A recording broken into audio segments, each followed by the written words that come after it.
The following is a KPV MediaWorks production.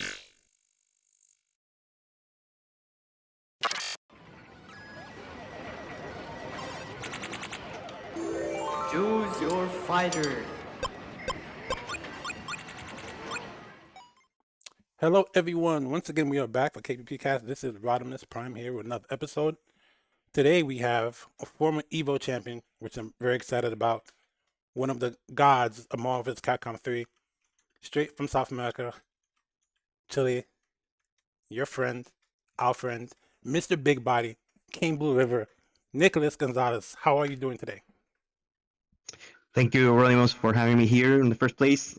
Doing great, thank you. Super happy for being here, for the invitation, and I'm ready to talk about anything you want. Is there anything you want to talk about? We want to talk about you today, so we want to get into who is Nicolas Gonzalez. Let's talk. Let's remove gaming for a second. Let's remove the things that you are known for. Let's talk about Nicholas the person. Who are you? What are you about? Tell me a little brief life story. Uh, my name is Nicolas Gonzalez. I'm from Santiago, Chile, South America, the world, and gaming has been pretty much my life, like for all my life. I was super fortunate to have been able to get into gaming at a very early age. With got an NES as a present from my grandfather. Um, like when I was 5, and that's how I got started into video games. And I've also always had like a thing for gaming and competition. So I've always been involved with that kind of stuff. I played chess for the school when I was in middle school. I played Quake and StarCraft from my high school days competitively. Well, as much as you can call competitive back in those days and around this region, which is not much, but I played with like the intention of getting better. I had a group of friends with who I practiced regularly, etc., etc. And I actually wasn't much into fighting games at the time because back in those days I didn't have like too many. I lived in a small town like around 20-25 miles away from Santiago, which is the capital here. It's like the big city. Um, so I didn't have like too many options to come over here. Um, and gaming was still viewed kind of like a weird thing, back in, like, I'm talking like late 90s. Like it Hmm. was still kind of like the underground thing, so I didn't have too many people to share my interests with. So I used to play mostly single player stuff. I was hardcore into RPGs. That's how I actually learned most of my English back in the day. It was like on SNES and PS1. I played pretty much everything that has to be played in terms of RPGs. Nice. That's how much I was into that. And then on my first year of university, like in 2004, that's when I met the friend that got me into fighting games, and that's how I got started into this, like learning. I've always been a very resourceful person, so Hmm. I've always been trying to be ahead of the curve. Since I don't consider myself someone that's particularly talented, I try to be ahead on terms that where I can thrive, like be ahead on information, on knowledge, on experience, and even early on, before the Street Fighter 4 days, when fighting games started to become like a globalized thing. Hmm. People didn't care much especially in this region. People never really care much about like information and like stuff like frame data and that kind of stuff. So they just played and they consider that kind of stuff like fortune cookie bullshit, and they didn't care. So that's what I used to like learn and try to gain an edge on people that were more talented, had more experience, etc., etc. That's one of my defining characteristics. Like uh, as shortly as as soon as I learned there was something as an international competition, there was something like a global scene for fighting games. I started getting into Shoryuken.com. I started becoming active on the forums back in the day. Some people on this road know me from before them. Some others I've finally gotten to meet uh, thanks to the possibilities I've gotten through this. And well, people over here didn't really care much about what happened outside, like in the States or Japan, like, but Right. they just play it here on their own ways. I was like downloading the old Evo DVDs, watching footage from whenever I could, and that's how I started like um, trying to find ways to improve to get better. And that's why I've done in anything I try to get competitive on. I was always taught that no matter what I try ever like focus on doing, I should always aim to become the best at that. Even if like my life calling was to like become like someone that cleans the streets, for example, I Hmm. have to aim to be the best at that. Okay. And it's always like that in the other things that I've done. Like the other longest competitive gaming person that I've had is Magic the Gathering, which I've actually been into for even longer than I've been playing fighting games. I've been into that since '98. I actually became a judge for it like very early on, like when the possibilities weren't really there. I had to travel to the neighboring country when I was 14 Hmm. to become certified as a judge, become the youngest judge the youngest certified judge for Magic in the planet, just because I wanted to have an like since I was like really young and most people were older than me in that into that. I was definitely looked down by people back in the day. So if I Right. wanted to get better, I figured that was the best. I knew like I understood the rules back in the day much better than most other players, but I didn't have the opportunity. So what I did is to do that, to have an opportunity to always be close to the like the highest level players, like being able Right. to watch their matches, always be there, learn from them, and that definitely helped. In 2010, I had the opportunity to travel. Thanks to that, I won a qualifier tournament here that gave me the tickets and the invitation to to a tournament in the closed professional circuit for Magic that had happened in Amsterdam. That was a pretty good experience, Okay. definitely. So you definitely So I've covered. always been trying to make something bigger out of gaming, like for Yes. my life, because the opportunities here in this region are incredibly limited. Like if you didn't have them when you were born or you didn't get lucky to get them through life, it's very difficult to like change the cards that fate dealt to you. Right. So for me, gaming is the chance I'll have in life to to change the cards that were dealt to me, to make something bigger out of me, to escape the reality. Like over here in Latin America in general, we have a meme that like since life is kind of a game, if you stay in Latin America, you it's that's the guaranteed road to getting the bad ending. Okay. And if you manage to escape from Latin America, that's the good ending. That's a good ending. Okay. I mean, that's kind of a difficult reality to have, but I think that's a lot of us. We don't always have the best cards to be dealt with, and then we just have to make the most of a situation. Um, you gave me a broad spectrum of probably most of your life there. I just want so I kind of slow it down, and kind of bring it back a little bit. Let's go back to your beginnings. You were gifted an NES. What was your first favorite game? Like what was the first game Okay, you fell in love with? so on the NES, the first games I had, the games like the NES came with were Super Mario One, Super Hmm. Mario Bros. One, and Teenage Mutant Ninja Turtles One. That came with the system?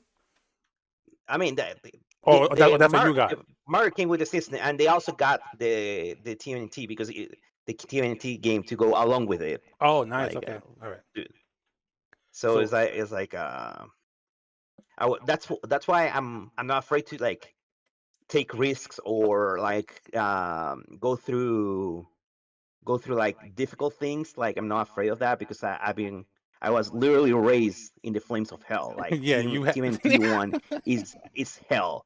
Oh And my then god. and then like couple of years, like a year after, I will say, my dad got Battletoads. Oh my god. Back to back, terribly hard games. So you were forged in fire, my friend.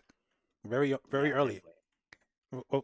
I think about that game, and for those that don't know, or too young to know, or like whatever the reason is, that is a very stress-inducing anxiety game. The first Teenage Mutant Ninja Turtles is the second stage will have you take the entire console and throw it out throw it out the window. That's how crazy that game For is. me, it was fine.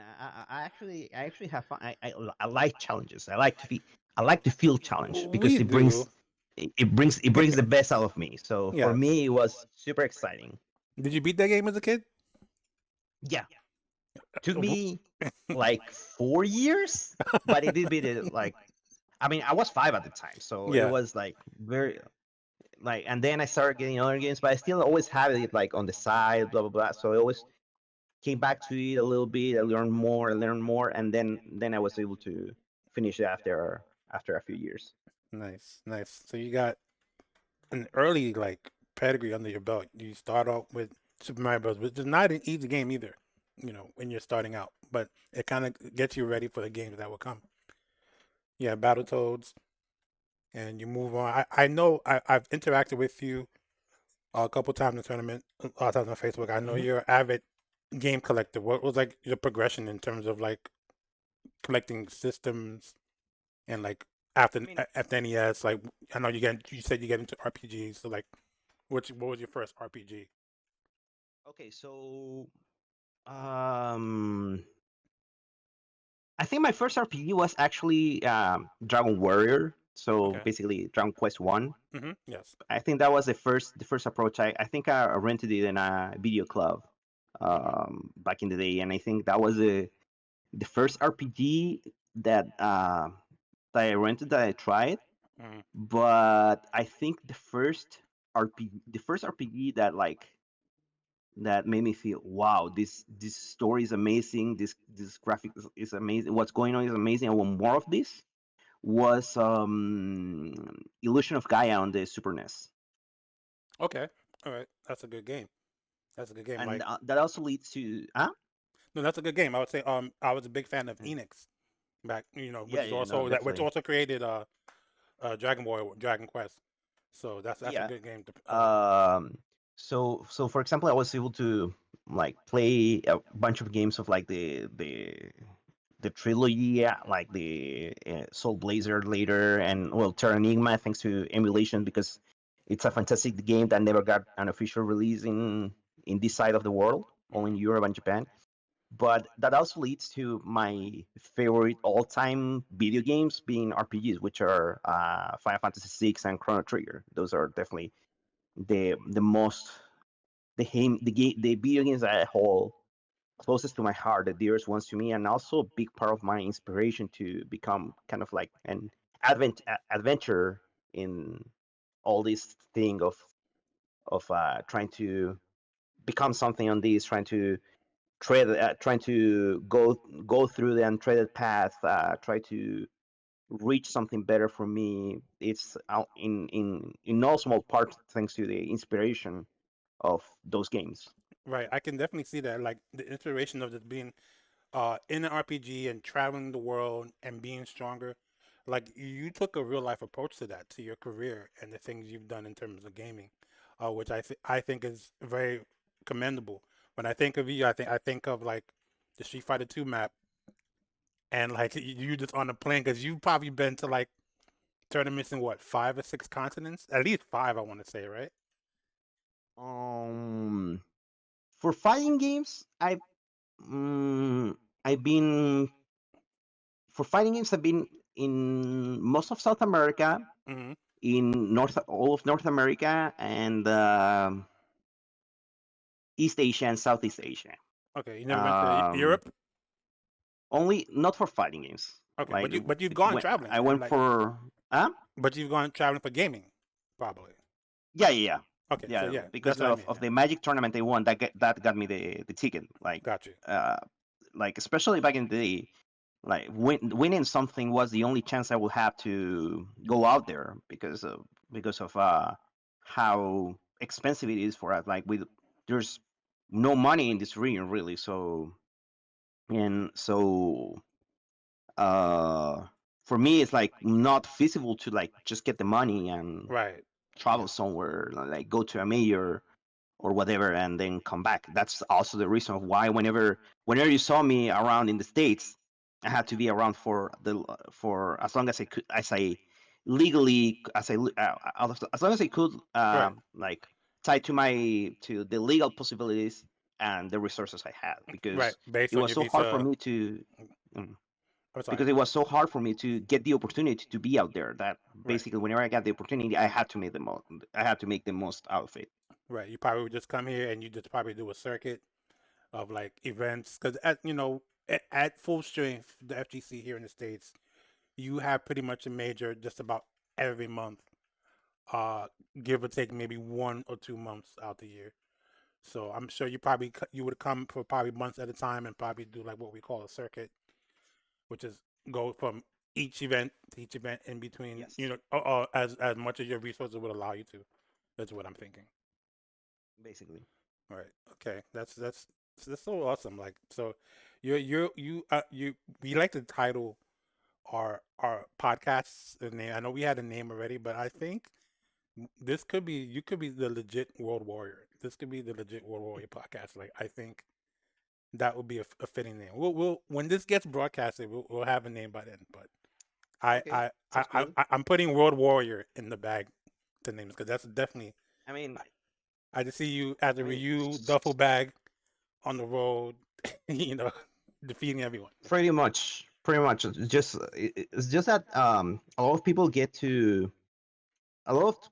to travel a lot or even more, but I don't think anyone known in the FGC has done it like with so little to start with as I've done. Mm, Like 99% of like every opportunity I get to travel is either a tournament I win that gives me a ticket or an invitation I get either by tournament organizers or friends that know what I'm doing and want to support me in one way or another. That's the only way, because like I mentioned over here, it's not really an option. Like for example, even the video game star I had was like not really um like ourselves, like in my case, I was fortunate that my parents were doing decently, but still like something like a video game console and games were like super expensive, even more back in the day over here, because it was even more expensive to import and all that stuff. mm, But like fortunately for me, but unfortunately for many other people, so this is something I've spoken a lot in like conversations in Spanish, but in English I don't think I've ever mentioned it. But apparently from what I heard, my grandfather was actually um like he was like kind of like a big like kind of like a big in a drug traffic cartel. okay. So that's why, like, but he was nowhere to be seen. I think he was living in Brazil at the time. He was like kind of hidden, so he will like show up over here like once a year, and he was like, okay, so what does and that year he was like, okay, what does the kid want? Like, okay, who wants that? Okay, well, I'm gonna get you to him, and Oh wow, that's how I got the NES, for example. that's very interesting and personal to share. That's interesting. So I guess that's how you were able to enjoy some things. So I was kind of lucky over there. Mm, Not too proud of that, but hey, right. it's just how it went. It just how it went, and So so from I what you asked, yes. oh, Oh, so no, fine. from Go what you ahead. asked before, like in terms of progression, I went NES, SNES, Game Boy. Um, I got I got a 64 for Christmas. The year it came, I actually have pictures somewhere around. Mm-hmm. There's like like like real Nintendo 64 kid. I need that. I had that on hand because I was working on a project here, and they asked me for like old gaming pictures of mine, Okay. like when I got stuff for Christmas and stuff. But I realized the games pretty much sucked. Fortunately, I had like I say, I'm always been really resourceful, so I had friends that had like different kinds of like video game rental businesses or work at like video game stores. Mm. So I was able to like just trade out games or just borrow the games they had on rental. Okay. So that's one of the big reasons I was able to play through a lot because I didn't have to buy the games. Okay. Interesting. Interesting. And at the time, I had the friend I had that worked at a video game shop. He told me like how the 64 wasn't like too big. Like Nintendo had a very strong market presence in this region in Hmm. particular, like in Latin America, except for Brazil and Argentina, it was like all Nintendo. Yeah. And then this friend told me there's this new thing coming out. It's the Sony PlayStation. I was like, oh, sounds interesting. Then I saw in a like in the Latin American version of the Nintendo Power magazine Mm. that they were doing coverage of I think it was a Tokyo Game Show, and they were mentioning that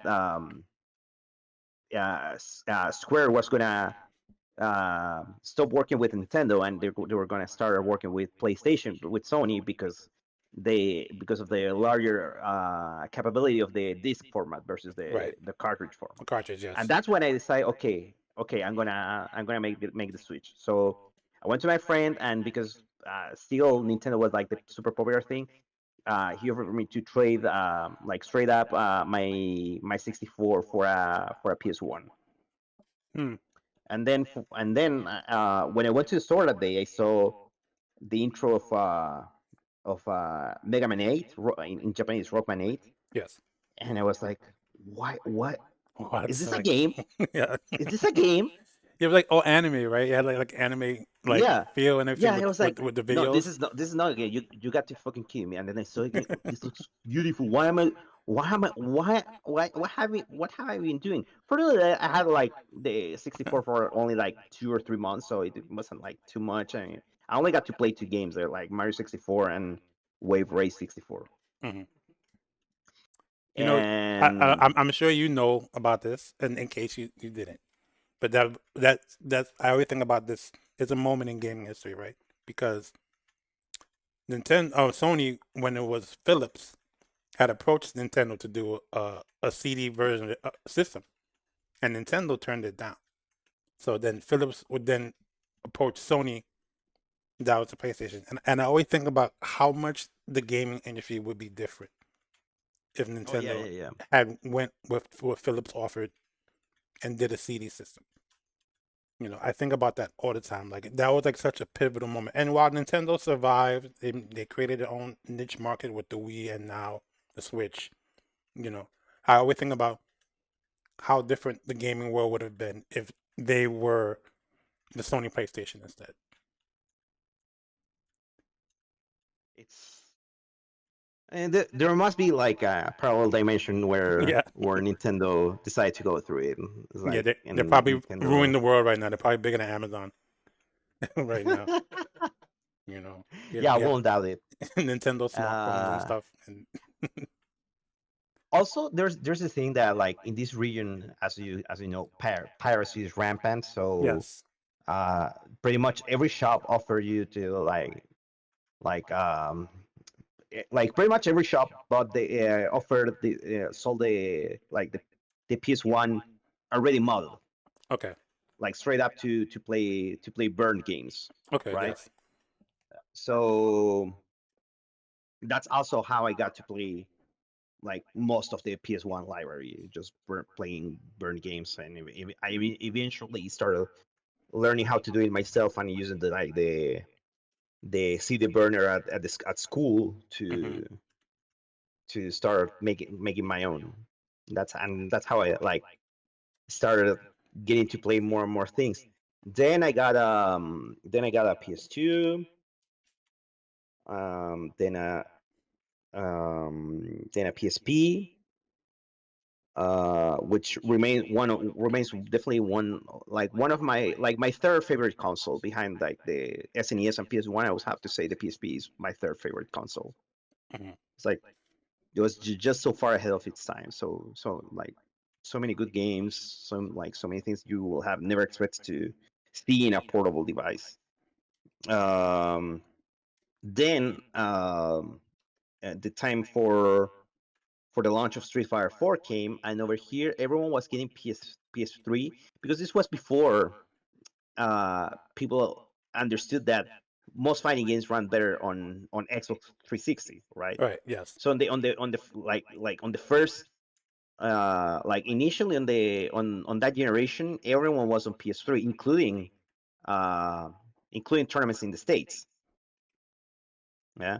So I also got a PS3. I had just returned from the tournament from the Magic tournament in Europe. So shortly after that, the modding got announced for PS3, so you could like just load games up and run them Right. using a USB dongle to bypass security. So that's when I got a PS3, and basically that PS3 I got it by I traded cards for the PSP. Oh, I mean nice. for the PS3. So Was that's it how I card? was able to get into the generation. What was it? Was the cards difficult to part with, or it was worth it? No, no, no. I don't. I've never really had like too many resources for me, Hmm. so I never had like any kind of collector spirit. To be fairly honest, like anything that anything that I get, like for me, is potentially resellable, unless it's something that I was given to like by a friend or something like that. Like anything else that I get is I can like if someone offers me money for it, I'll resell it because it's better Right. to have that on hand than like let's just let it be just standing over there. Like for at least for me, like for Right. example, a lot of people criticize me for like going to Japan and winning and buying a lot of retro games and anime figures and stuff with part of my evil prize money. But Mm. was what that was only people from like North America criticizing. And Right. Of what course. those people didn't know is that over here in South America, back at the time, those things were near impossible to find. Right. So all those things like fetch a high premium on Mm. that. So you made an So basically investment everything and got a good return. uh, I'm pretty sure. So you made an investment and got a good return. I'm sure. basically that's why I always do whenever I get to travel. I try to use any money I have to spare to just buy things I know I can resell over here. Yeah. Of course. It's not really uh, You're a businessman. It's it's I how. mean it's what I have to do to survive and to be able to keep doing this, because so Right. far I haven't been able to get like the opportunities that you see available for people in developed regions for Right. esports and especially for fighting games. Of course. Like in my case, my goal after all this is to get out of here, leave this cursed place and fight and be able to move to a place for with a better future for me. Right. Ideally Japan, of course. That's a goal. That's the final goal That should be always. yes. That should be a great goal. I mean, a lot of players do it. I know. Here in the states, we're from New York. I'm from New York, and while New York in itself is a strong region when it comes to the U.S. and even the world, uh, a lot of players from New York and even the East Coast in general made the point to move to the West. The West is just a stronger, generally stronger region with more opportunities, and more visibility. So there's always a good thing to put yourself in a position physically to get the best out of a situation. No, definitely. And but it's something more extreme in my case because people like the possibility of like being out there and seeing the world, because let me tell you this, like Chile and this region is like vastly different. Like it's is way more different from from here compared to like the States or Hmm. Canada or Japan than it is like from one coast to the other. Like for Right. example, like if you in the States, like if you want to move from one coast to the other, yeah, it comes with a like it's a large investment, and it's a risk. But you can do it if you want to take the shot. Right. Over here, I can't just move to the States or just move to Canada or just move to Japan or just Right. move to Europe. There's a lot more It's involved. that's Yes. not a thing.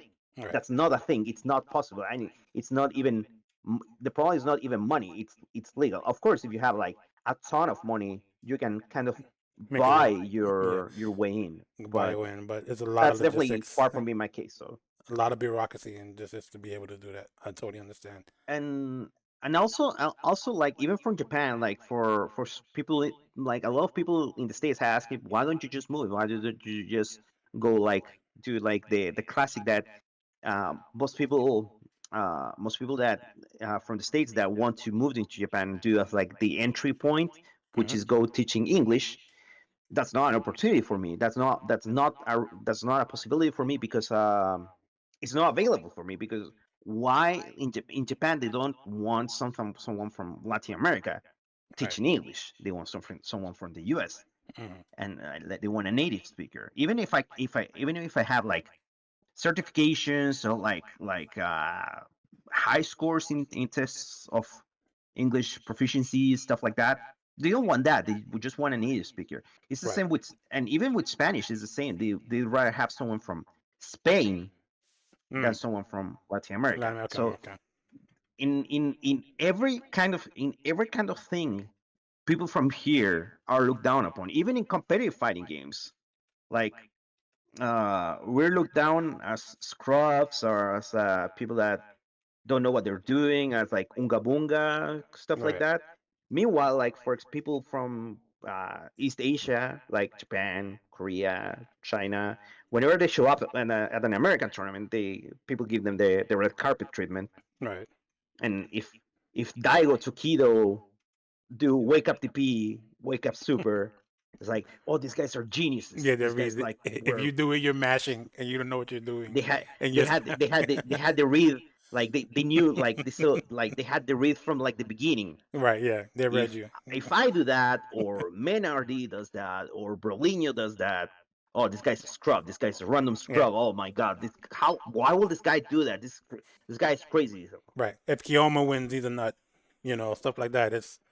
I don't know. It's not fair. It's not fair, and it's something that we deal with as people, even in regular society, where like you're treated a certain way, you're expected to be a certain way, and if Like you, you, I know you probably know exactly what I'm talking about, and yeah, you felt it and you had to deal with it in some sort of way. of course, yes, So obviously, yeah, yes, it's definitely not fun. So I definitely understand your position, and I respect it. I respect your motivation to still want to do this, still want to put yourself in the best position to continue to have the career you want to have.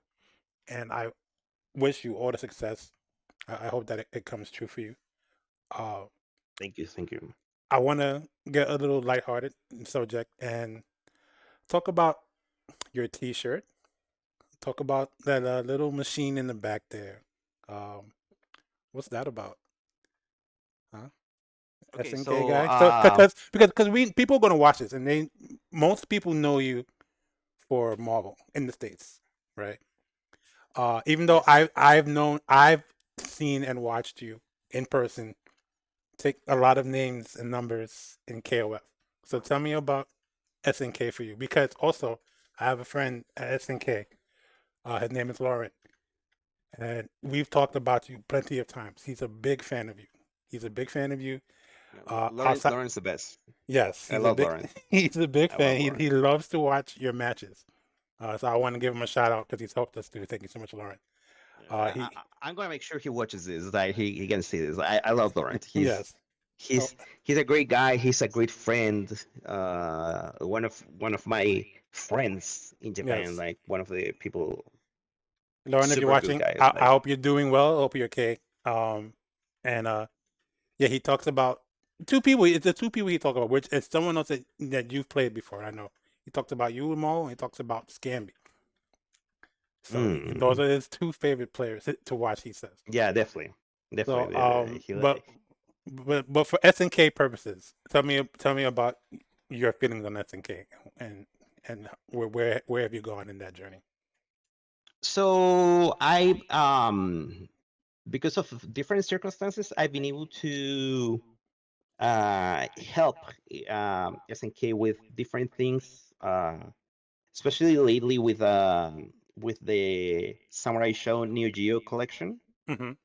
I was able to be there to help with like some things with localization, like with the Spanish localization, Mm-hmm. beta testing the online, and a bunch of other things. I just happened to be on the right place on the right time, and like they had some problems. They need some things done, and it just happened to be like the right person, and I just happened to be in Japan to help. Mm-hmm. So fortunately, that went super well. I've had like a good connection with them for a long time. They know I'm close to SNK community also here.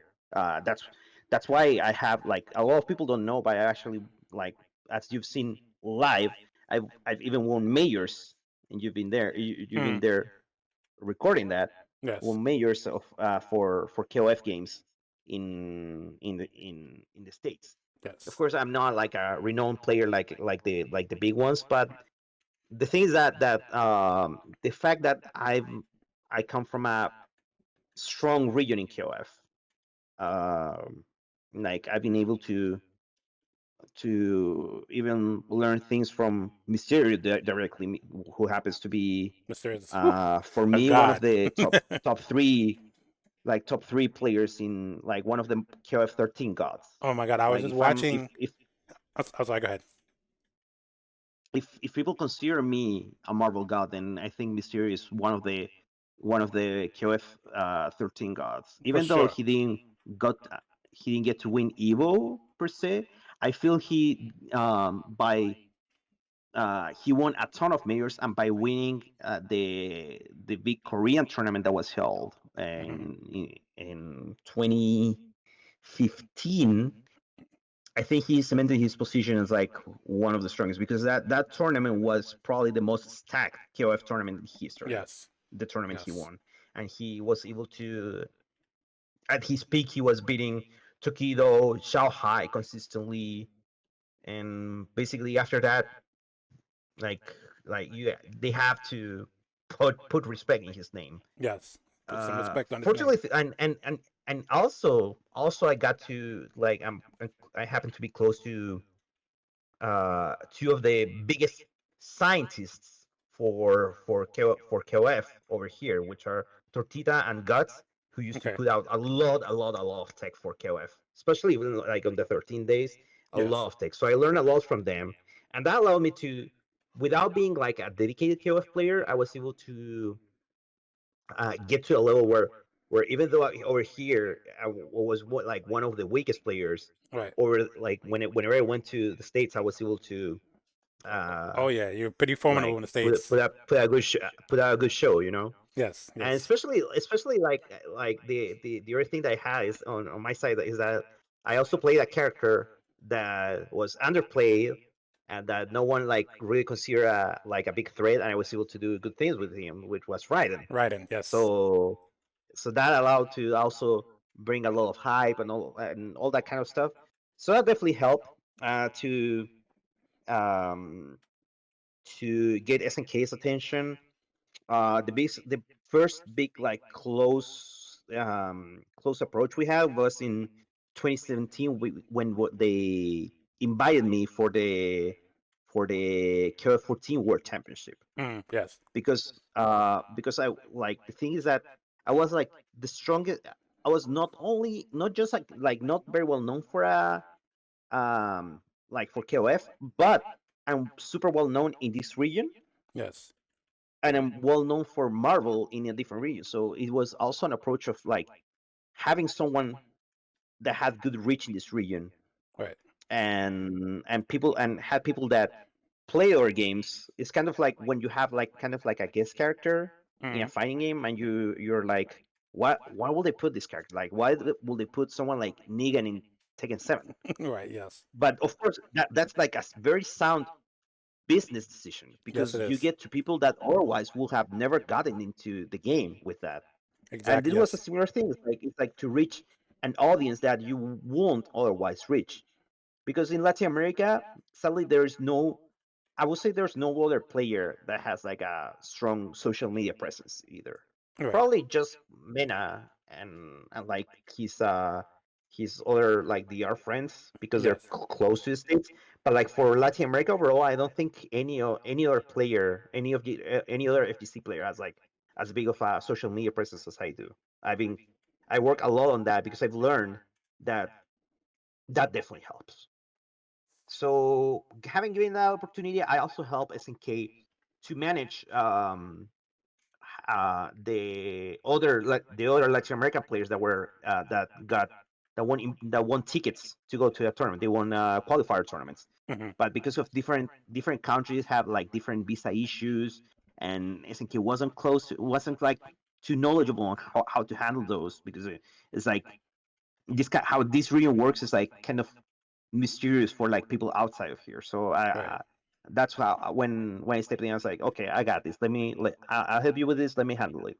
Gotcha. And it all went super well. I also act as translator for them, so that put me on like a good position with them. I started doing more and more things with them, and hopefully that can lead to that's one of the big opportunities I've had. Like now, I have my name on the credits of an SNK game, and for me, I don't think there's too many like things that can be like a bigger honor for you as a gamer, as For a real. fighting game Yes. player, to have the credit on the games on a game that means something really big to you. Like for example, I really love the Sam Show series. Hmm. Like this is actually a homage, like homage Yes. for sure. But How like for you? me, it's like I, I I really like Japanese culture, and like and especially like uh well beyond like not just like anime and all the stuff, but also like a lot of the period era movies, like samurai movies and all that kind of stuff. Hmm. And that's been from a really long time. So some show, for example, is like really meaningful to me. It's a series I've enjoyed. Like it's very mystical to me. Has a lot of mysticism. Yes. It does. So and I love playing, especially back in the day. I love playing some show 4, which is really popular.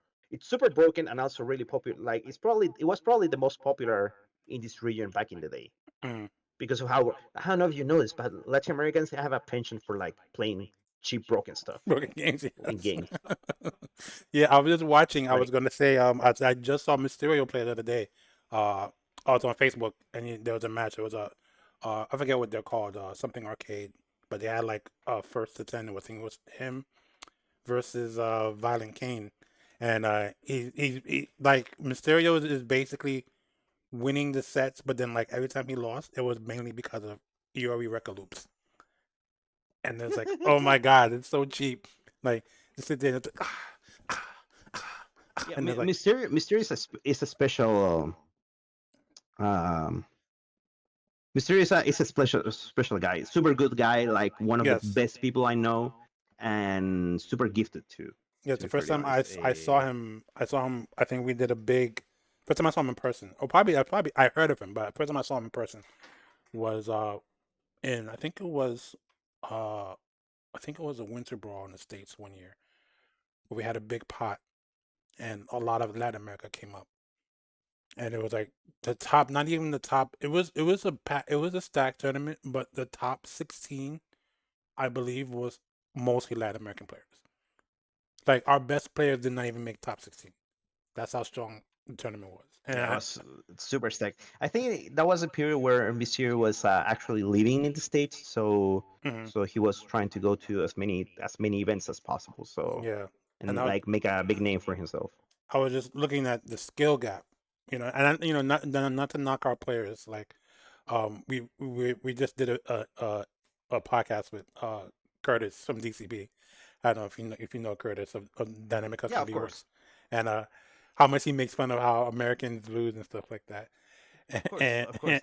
I've been on the receiving side of Curtis Love too. of course, yeah, But especially with Marvel. I actually told him multiple times, don't get a Chilean flag because I don't play representing country. Okay, I play for me and for my for the people that have always been like at my side, not for a country thing. I So got you. like get like if you want like for me, try to get like a Shadaloo flag Shadow or something, flag, okay, or or maybe like like UN flag, something like that. that's good. That's good. That's awesome. But yeah, man, we talk about how much like you know we're almost there, and then we're free internationally, and yeah, that was just a big eye opener, the skill gap. And I always knew Latin America was strong in KOF games, but seeing it in person and seeing like the skill, it was just so amazing to me. And then Mysterio, obviously, he wins that tournament.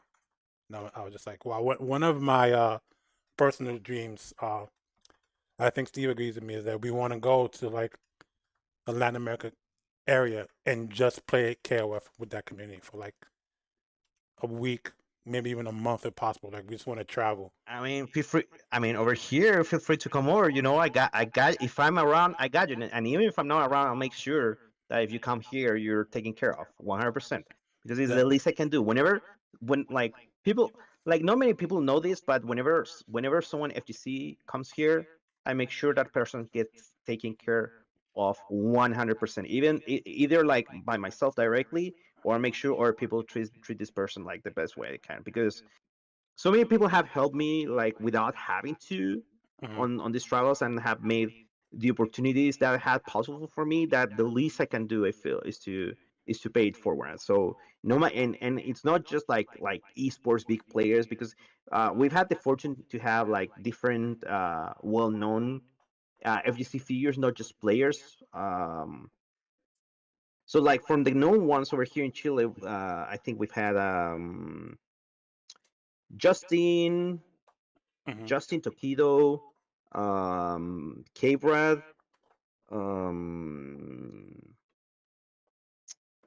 Justin Tokido, K-Brad, Mike Ross, James Chen, and a couple of Street Fighter players, but like more like American, not like American players. But I can't Okay. remember who was it like during that time.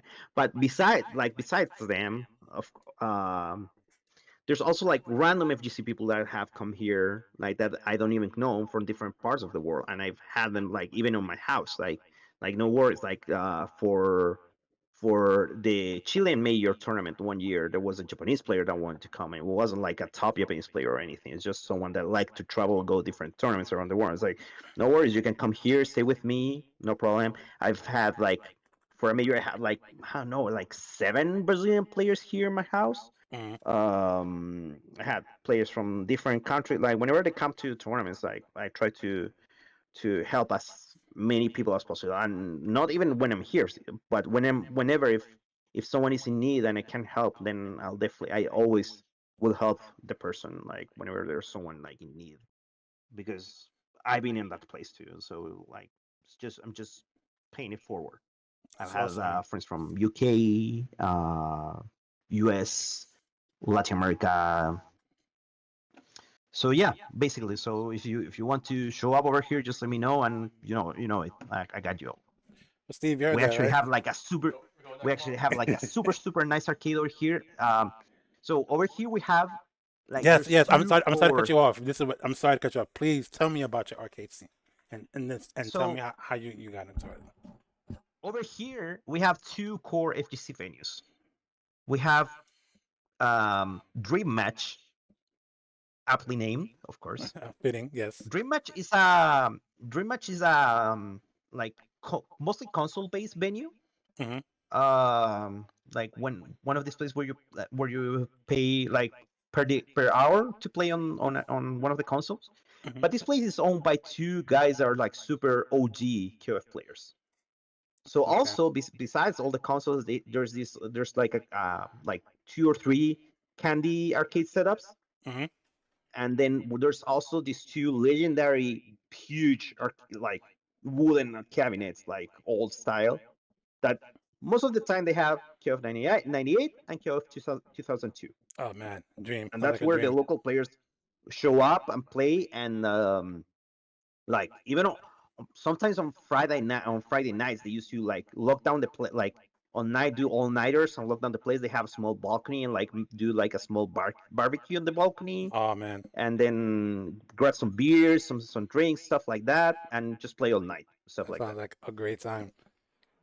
Oh yeah, no, it's definitely a great place, and they also have like some more stuff like computers for people that want to, I don't know, play stuff that's more available like on emulators and stuff, Hmm. or they also have like a big setup for stream with like a big like a head to head setup with like a big screen on top so people can watch, like that's for like tournaments and stuff. It's Nice. pretty cool. It's a good place, and the owners are like I say, are two OG KOF players, so they have KOF on their blog. They have classic games also, like retro arcade. So it's not just about fighting games for them. It's also like try to keep the arcade culture alive too. So that's why they also have arcades over there. Um, of course, they're not like too business savvy in terms of like decisions, but they have the best intentions in mind, and we try to help them like in any way possible. We're doing like monthly fundraisers to keep the place up. So Yeah. there's a place to go back after this is all done. They just started reopening recently, but it's been pretty slow for obvious reasons. Um, so yeah, it's a place that I feel people don't appreciate enough over here.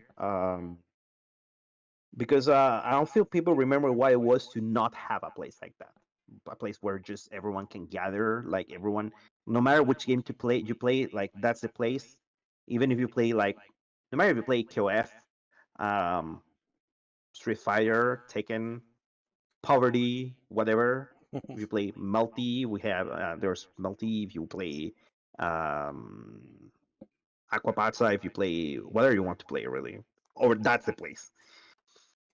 The big cabinets they had over there were actually the last relic from a small arcade that was actually near my place. Like it was like 5 6 blocks away walking. Mhm. Um, that place was like the KOF headquarters. It was like just a small running like a small place, like not too wide, and it's just arcade cabinets like KOF games, and they had every single KOF game in there. I bet. I bet. And then you have all those people, like all the KOF players over there. The other big arcade place over here, like the other FGC core place here, is an arcade, Bonafide arcade. It's called Diana Entertainment, and I'm not afraid to say might be. I'm not. I don't know if it's the largest, but it's the most well stocked arcade probably in Latin America. I don't think I've heard any arcade have like such a wide array of different games as this one in all of Latin America. And for fighting games, they have a special section dedicated to fighting games that has pretty much every fighting game conceived like that had some renown at one point that gets played. So they have Street Fighter. They have Street Fighter 2 Champion Edition, which is still played here for some reason. They have Super Turbo. They have Marvel 1, Marvel 2, MK1, MK2, MK3. They have Tekken Tag 1. They have like a Tekken 6 cabinet, I think. They have TVC. They have uh, they have a Vampire Savior. Oh man, They have everything really. I mean, I know where I'm going and next then time. they have and then they have like another area with like retro arcades, like super old, even mechanical cabinets, like super old style. They have like this super old racing game that like back in the 90s it was everywhere. Like any this arcade had this small racing game, and now it's like nowhere to be found. Um, they have an area for dance and rhythm games, which were Yes. super popular.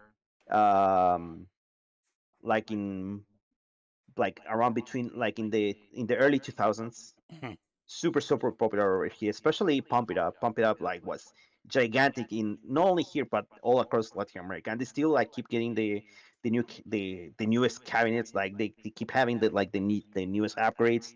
Mhm. um then they have well, they have the like one of the latest DDR games, a bunch of rhythm games, Bitmani machines or stuff. Then they have like more like the uh like a lot of pinballs too, Mhm. which are kind of like highly regarded by like old school people here in terms of arcades. Like pinballs were like super big for old school people. Even my mom was like super big into pinballs. She was like really good. Um, what else do they have? The rest are like more kind of like amusement type, like the cabs that you will find in like any kind of like arcade that's attached to like an esports center or like a barcade Okay. or like a regular kind of like amusement center over there in the states, Like a Dave and like Buster's here, so stuff like that. kind of like Yeah. yeah, like a lot of like these rail shooter games and Mario Kart and Daytona Mm. and like this the kind of stuff, but it's like super well stuff. Like you like especially on the fighting game area. I'm sure you will be amazed at like the amount of stuff they have. I'm impressed already So from the, what you tell me. so It's that's basically like arcade stuff over there. There's like a couple of things, smaller places here and there, but like that's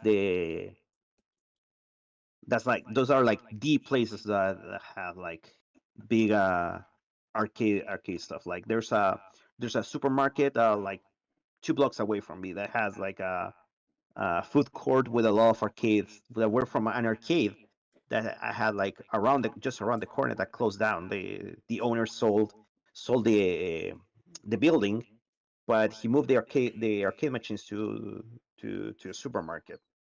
There's no like there's not much anymore, but they used to have like a bunch of interesting stuff. They have like like they had a 3S cab, and it's not a 3S cab is not something that you find like just around the corner, you know. right. um, they had 3S cab, UNK3, Tekken Tag 1, bunch of other things. It was cool stuff. Yeah, CVS three. I'm sorry. 3S cabins. CPS three cabins. Very expensive. Very hard to find. So yeah, they have quite the collection there. I'm very interested. Hopefully one day I get to come down there and be able to check this stuff out. Oh, of course, Um, you got we we will the talk. whole tour, the We will whole definitely. tour. You know it. Yes, definitely. Um, so you're a gamer. We've established that clearly. You're a gamer. You're a traveling gamer well before the FGC.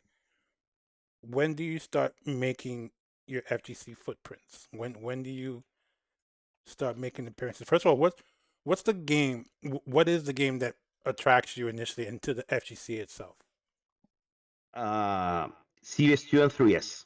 CVS2 is actually the fighting game that's closest to my heart. My Oh, favorite fighting game, okay. even more than Marvel 3 and all the stuff. I don't really like Marvel 3 too. Like, well, I like Marvel 3, but what I really like of Marvel 3 is Marvel 3 training mode. Okay. You like to just do whatever and So like that's why whenever I play, I try to make it look like I'm playing on training mode. okay. That's interesting. Interesting. I've never heard that. I've never heard anyone say they love. I mean, we know that training mode is necessary to become a great competitor. But I don't think I've ever heard anyone say they love training mode. That's very interesting. It's just like you mentioned earlier on. I like to be challenged, and Marvel 3 has like so many things, so many interactions, so many. It's that's the actual Marvel 3 is the actual sandbox game. Don't come at me with like that bullshit that people were saying to promote Marvel Infinite. Marvel 3 is a true sandbox game. You can, if you put enough time, You can and as proven by many players in the history of the game. As long as you're willing to put on the time, you can make pretty much any combination work. Yes, and you are definitely a prime example of that. Um, what gets you into this big body strategy that has taken you to the heights of being a Marvel So competitor? so initially, because of like personal preferences, I always like characters that are like not like really powerful, Hmm. like on their own. It's just like someone like trying with their own brute strength with their fists, Hmm. trying to make a difference in a place filled with people with like psychic powers, plasma Yeah, chuckers, and and stuff like that. speed and Yeah. vanishing, So teleporting. that's why I love Hagar. Okay, Hagar is my favorite character in the team for sure. okay. And when they announced the game initially, when they announced the roster, I knew I wanted to play Hagar. Like just the concept of what Hagar is, what Hagar does, and all the stuff.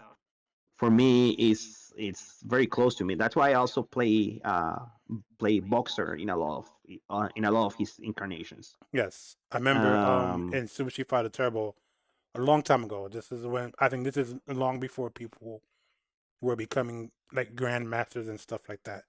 I forget what magazine it was. I think it was in the States. We had a magazine called Electronic Gaming Monthly, and mhm. one of the EGM, yeah. EGM, yes, and one of the issues they had a tier list, but not of who's the best. They did do a tier list later on, but they had a tier list of who had who was the strongest. And me as a player growing up, without even thinking about it, I would normally have assumed it was Zangief, and they had Boxer at number one. His attack power was the biggest, and of course it makes sense, mechanically, and because of his character that why he would be. He's a boxer, very hard hitting, big guy, muscular.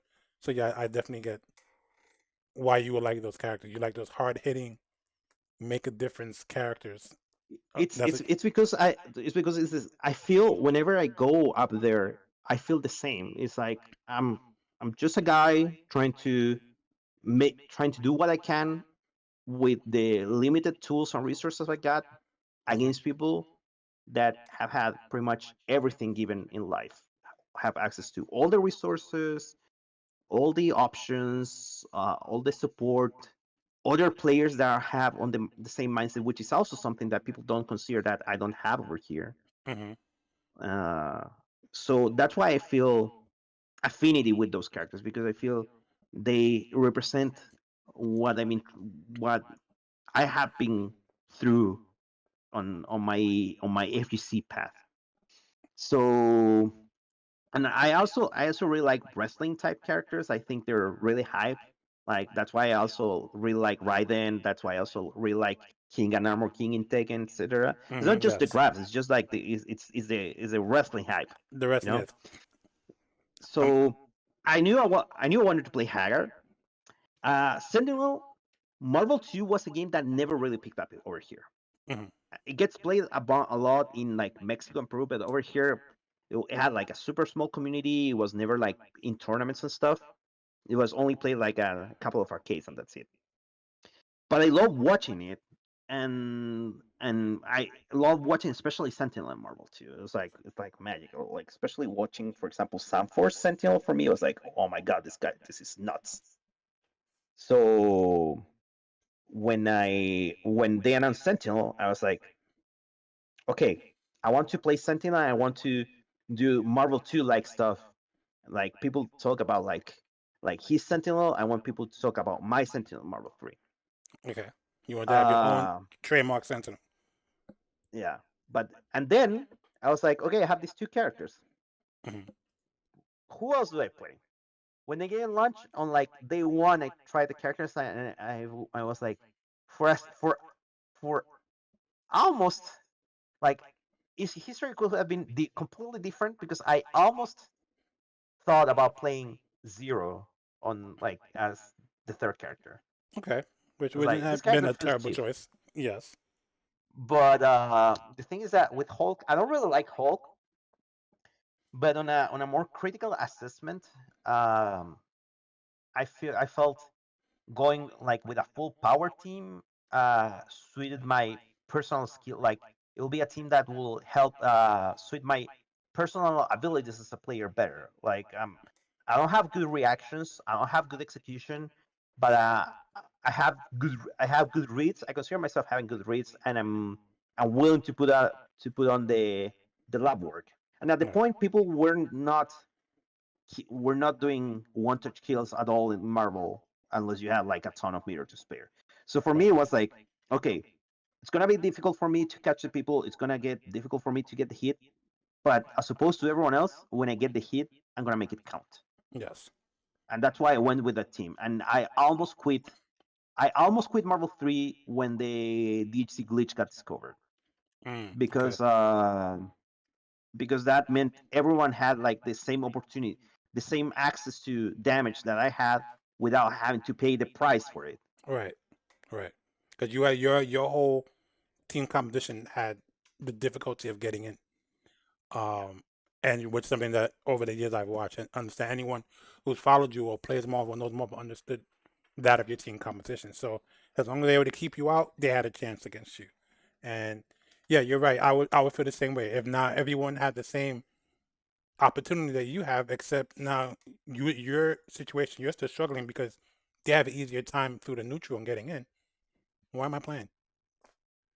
So what did you do? What was the next evolution for you to make this team work? To be fairly honest, I just enjoyed the game enough to say, okay, that's fine. I'll keep going. No, So no, so it's so okay. you definitely if you know and you know this is totally out of respect. You definitely gave yourself a handicap. You said, "Hell with it. I like this game. I'm still gonna push through. I'm gonna do I what mean, I can." I mean, at the time, like during vanilla, I wasn't like I was playing a lot, but I wasn't like hoping to make it my main game at that point in time. Like on vanilla and Super Street Fighter 4, I had a really good training group, like Hmm. with people.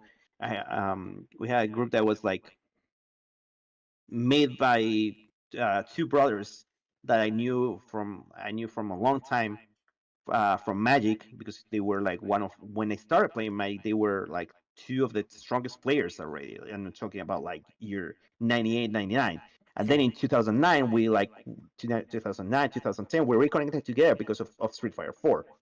And they had like a really good analytic mindset. They have like a really good mindset about competition. They had a lot also also a lot of competitive experience. They also, besides Magic, like I did, they also played many different games together. Like they were a lot into the arcade scene too, which is something I wasn't too much into about back in the day.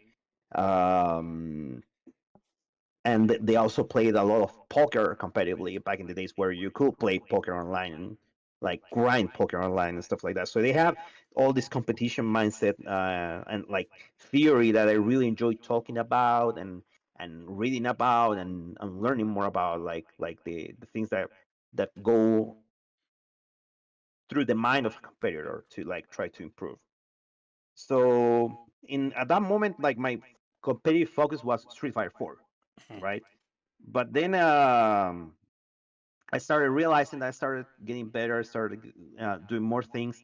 People were just kind of like stuck doing the same things. I was like, okay, maybe I can like do something more on this. So I started putting more time into Marvel, and then Ultimate came, and I was like, oh, okay, that's good. They took out this stuff. Like now I can breathe. So you start playing, and you're realizing I'm good at this, right? I'm getting places now. Before you come to like to start doing, I guess, your world tour, within that year of like just winning these big events after big events, um, bringing you back to home. And this is something that people say about a lot of great players and the regions they come from. You had the opportunity to travel and do stuff. Is it because of that travel that we know that you are the best player from your region, or is there someone from your region better than you? and we just don't know about it because they haven't been able to have the opportunity that you have. And it's something. It's just humbly asking, if Ov- Overall, I mean, depends on what you consider strong. I don't consider someone stronger because they can beat me, or someone weaker because I can beat them. right, Because I consider the whole field, not just like how one specific person does against another specific person to see who is better. That I don't right, feel A beating B makes a stronger player than B. okay, So there are players that there are definitely strong players that didn't get much or any chance of exposure at all out there, and I would have wished that they had more chance to like do bigger things. I'm pretty sure like with a lot of experience and opportunities, a lot of players in like many games, like there's a lot of talent in this region. The problem is that again the access to resources and stuff, because otherwise if the access we had to resources over here was like similar to what Europe or Japan has, you will see a lot more of strong Latin American players present at US tournaments, because that's where the action happens really. hmm, And if it weren't like limited by money or visa, or getting the visa to just enter the states and stuff like that, you will definitely see more names in this region. But there's also the thing that there's nothing to be gained from doing this in this region. okay, There's no support, no nothing. For me, it wasn't a difficult decision for me to go all in on this and pursue this kind of thing, because at that point of life when I made the decision, I didn't really have anything going on for me in life. So like I mentioned before, this is like the opportunity I will have to make a difference in my life. But for other people, they have like just their daily responsibilities, their like commitments, maybe with family, maybe with maybe something they're going, maybe taking care of someone, whatever. So most people cannot um, pursue, like even think about pursuing something like this, or some people are like, why? Like in this region, like I say, since there's nothing to be gained from this, the players that shine like at the local level over here are usually players with natural talent, because I've always mentioned this, but I feel there's two ways to become good. You were either born good or you make yourself good. hmm, And over here, there's no incentive to make yourself good if you were not born good. right, And people, so what happens here is that people are like, oh, I'm good at this game. I just happen to like have natural talent in this game. I'm good at this game, so I just play and beat everyone and like win some prizes. And when the game is done, it's done, and that's it. Like no one really aspires to make something bigger out of it. And I actually resented that a lot. It's like how is it possible that no one is gonna want to like aim for something higher, like right, become something like something more. But I realized that I'm actually the one that was wrong on thinking like that, because it's just not gonna happen over here, because people are too busy with their life, so they're not gonna, and trying to do something what I'm doing is such a big commitment. It's like throwing everything you have to pursue this, because there's no other way if you want to be at the point where you have an opportunity to make a difference. That's just not worth it for most people. right, So they just rather like stick with their safe life, so to say, and just make any profit they can from their talent without having to spend too much time, without having to put much effort into that. That's how it is over here, and it's just like that. Now, like I say, mostly like I said, for many games, there's a lot of talent that I know that could have like made a good impact out there and could make it because of money or visa issues. It's like a bunch of Peruvian and Venezuelan players, a bunch of Brazilian Street Fighter and Marvel players, like anime, like a couple of anime players from here that are like super talented, etc., etc. So for any games, I don't know if like I could say like I would say like are better than me. Like I feel just because of like the results back me up, and I don't think anyone will have been able to just go out there and on the first tournament like win a major. Like for example, what Arslan did in Tekken. It's Right. like Oh first yeah. time go outside. Oh, I just won Evo. Oh, like I'm like what nothing. go outside like a few more times. Oh, I just won like first I won Evo Japan. Now I won Evo in the States. Yeah. I'm the only unified champion. Blah blah blah. But it's like I don't think anyone here has a have like there's many talented people here, but when you're in the global field, talent is not enough because there's also talented people out there that also have had resources and knowledge and stuff. So I don't feel it's enough. But there's a few players that I definitely think will have performed well and like given some time will have uh Be could great have done success. really good things in Marvel. Like mostly Brazilian and Mexican players. Over here in Okay. Chile, there's a player that was kind of I won't say he was my rival, but he was like the only player that could like that I had to play seriously against. Like I was like, okay, Yeah. if I'm careless, I'm going to lose. Okay. But it wasn't like it was still like there was still like a gap. But it was is the he was like the only player that cared and he was super talented too and play a super cool and interesting team too.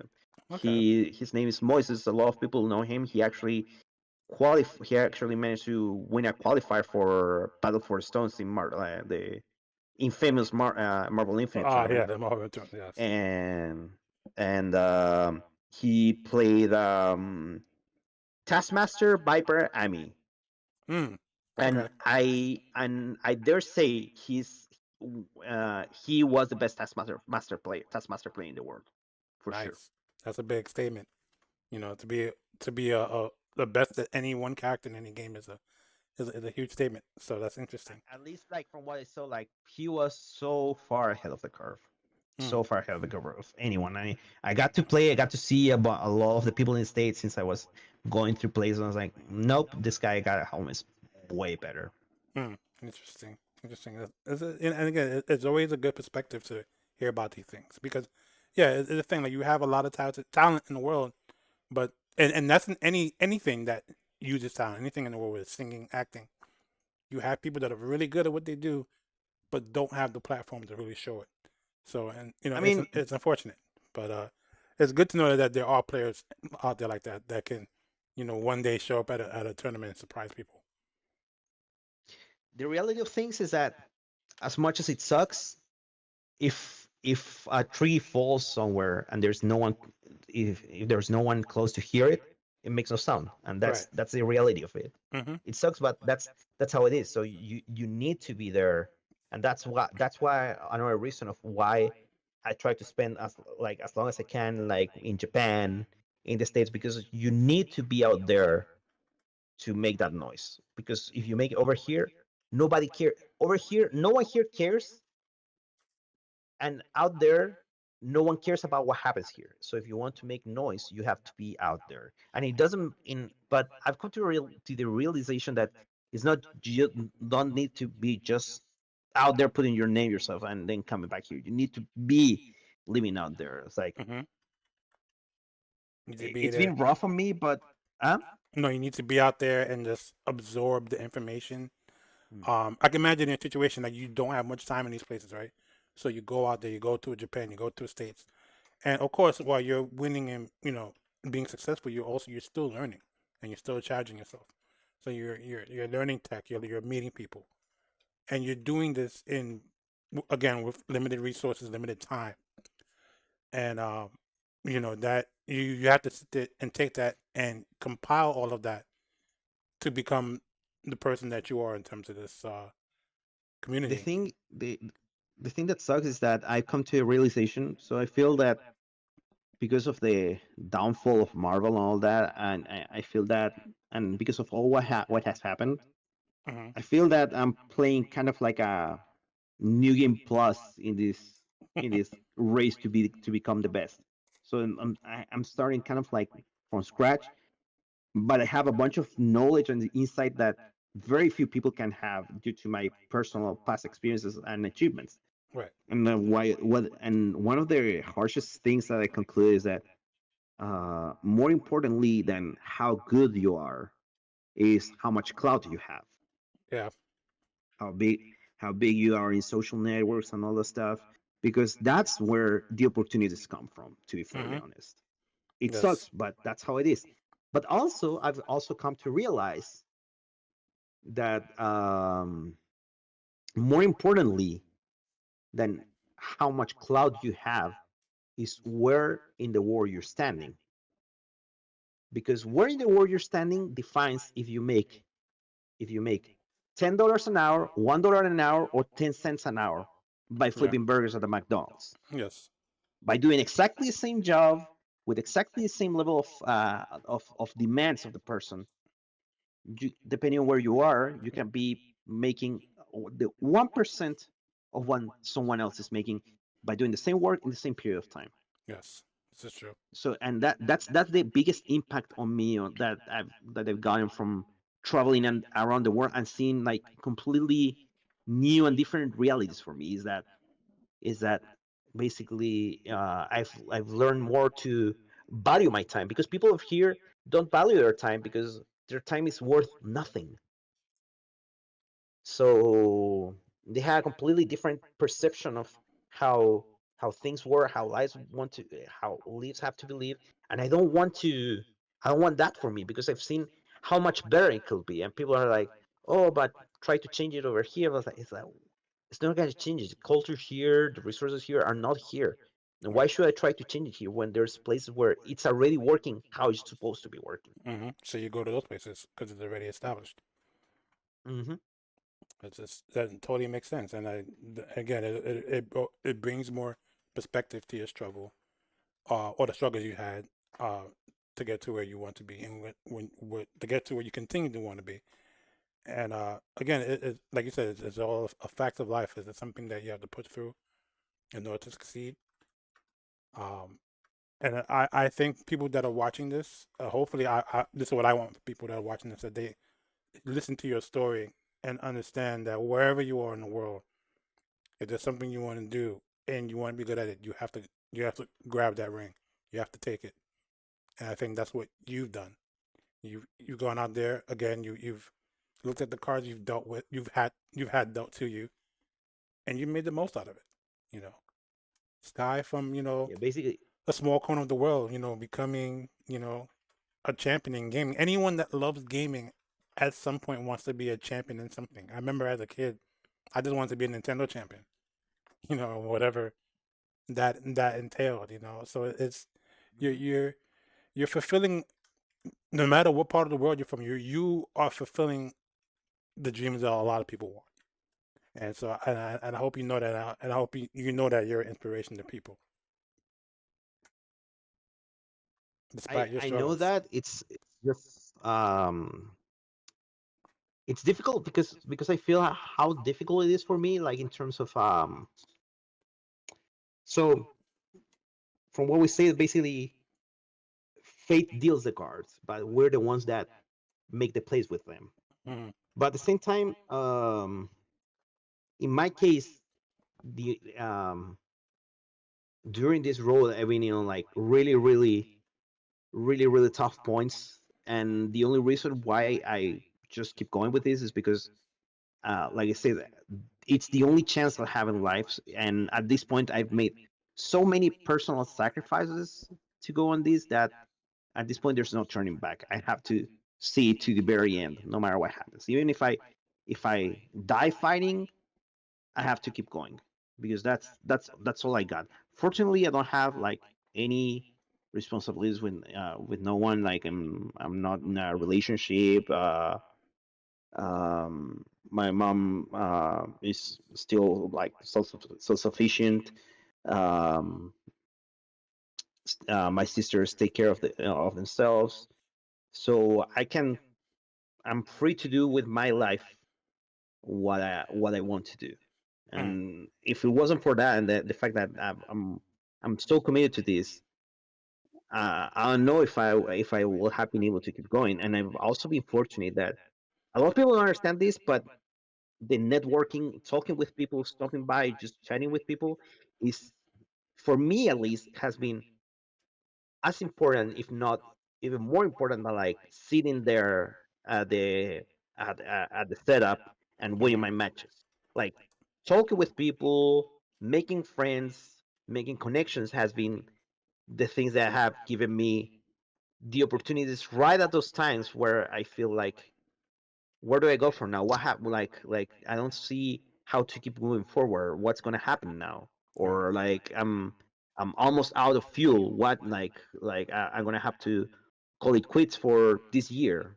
right. And thanks to thanks to that, like me just stopping talking with people, anyone, be it, or players, streamers, TOs, whoever, that has what has ended up giving me the opportunities to be able to keep going forward and like try to chain more opportunities into that, you know. And I can So that's personally, that for me. It's super important.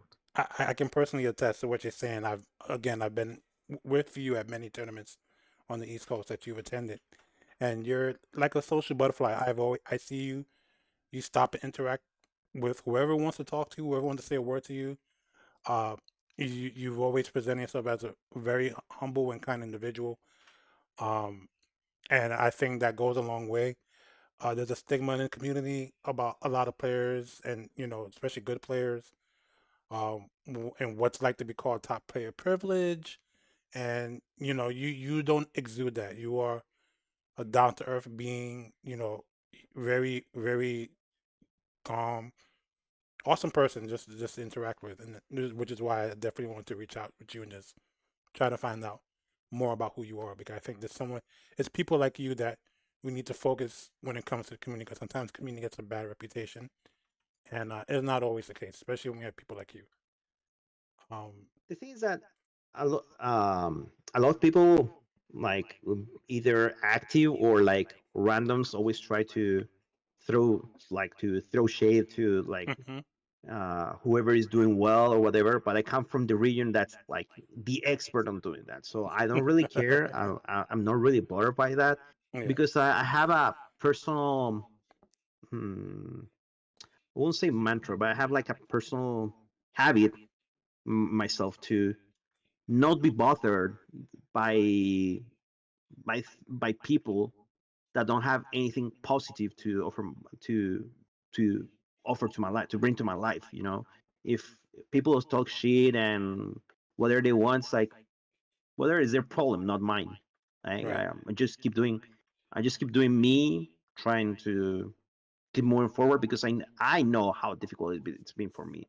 So giving these kind of people a piece of my mind will be disrespecting myself and Right. how I value my time. Exactly. I totally agree. Like it's just energy that you don't need to spend on people. Uh, Yeah, it's basically. definitely So not worth I it. I don't even. It's not worth it. Not at all. Not at all. Let's talk about your road to Evo and what was that like? Like you again, these are things that people only dream of. I've wanted to win an Evo. Will it happen at this point? Probably not, but I'm fine with that. But what was it like, that journey? I know it wasn't easy. Like, what was it like to get to that point, to get to the stage, to win, to be called a world champion? This guy from Chile. What, what was that like for you? What were the ups and downs with that? Um,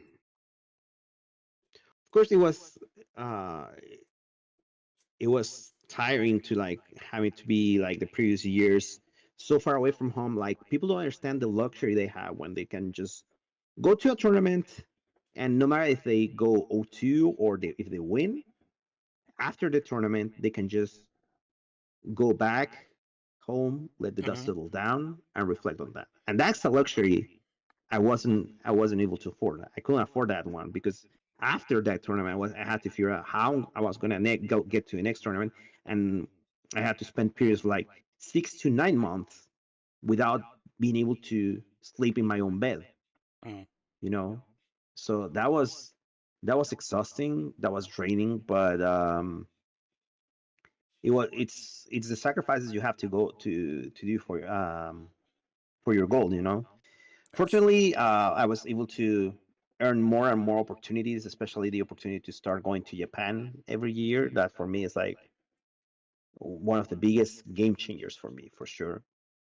And year after year, like trying to make more of a name for myself, battle like the disrespects that people were throwing at me, stuff like that. It's like, well, just keep doing me, keep doing my thing by just working, working, working, Now, focus let me on answer. what's important. I'm sorry, I don't mean to interrupt. I just want to ask real quick. Why do you think?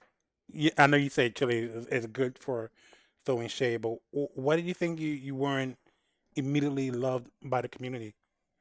Um, is it because if you had to guess, or do you know initially, like, was it people didn't believe in your team, or people didn't believe in I you? think it's I think it's many factors. I think it had to do with the team. It had to do with someone coming from Latin America, because if it's someone coming from like a more like a region where you can put more of a Cinderella story in the States, Mm-hmm. I think it will be a lot more interesting. Right. So it makes me also not as marketable as someone that does a similar thing but comes from like another region. Yeah. Also, some people that are like more problems, like more of at a personal level with me. I guess initially it was like just a culture clash that developed into misunderstandings, and some people took it into something bigger that started like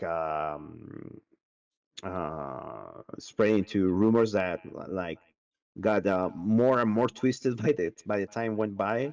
Yes. Like anything So, else. but to be fairly honest, I didn't care. Like the people that mattered to me knew me and and supported me, and that's what matters to me. The rest, I don't really care. Did the negative comments motivate you? Did you take that and make a positive, or did you just have to just block it out?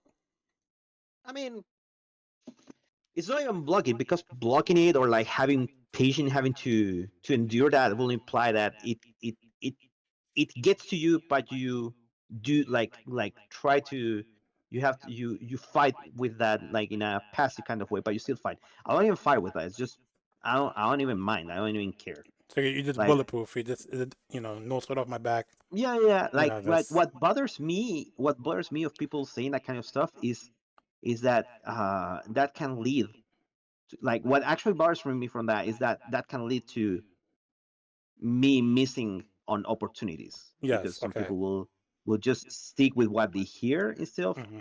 and I've noticed this happens a lot. People just stay with the first thing they hear about someone, Hmm. and they take that as true. They don't even bother going to a person and saying, hey, I heard about this about, or what happened regarding this, blah blah blah. No one really cares. Like, everyone just wants the drama, and like here try to have the worst image possible of someone. I So see. that's the thing that like bothered me more than like being personally attacked. Right.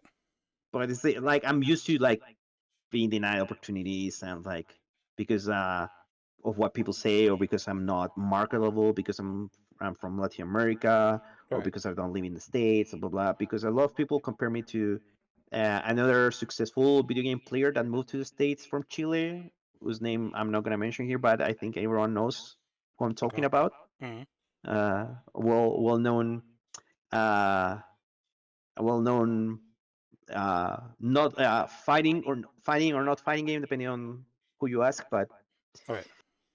people were saying, why didn't I do the same thing as he did? And it's like, well, that Smash is a lot more marketable, moves a Right. lot more money. So of course, a team is going to be willing to front up for this player um, to like Be like successful. back him up to get him a work visa to be able to move to the States.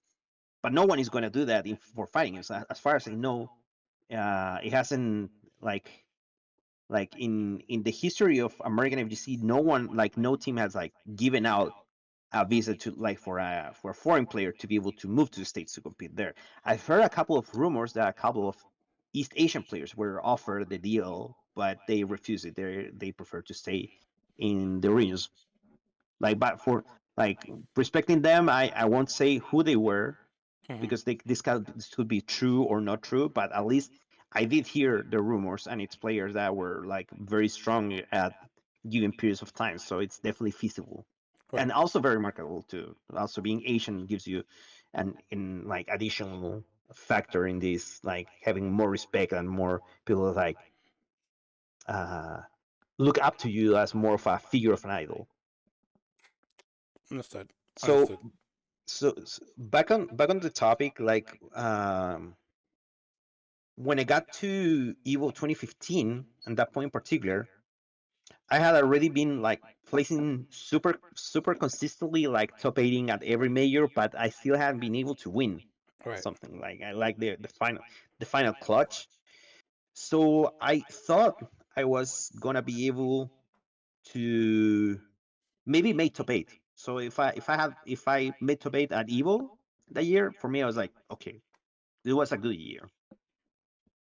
It all changed that year. Like I was doing fine along my way. It all changed that year when I had to fight Justin. Hmm.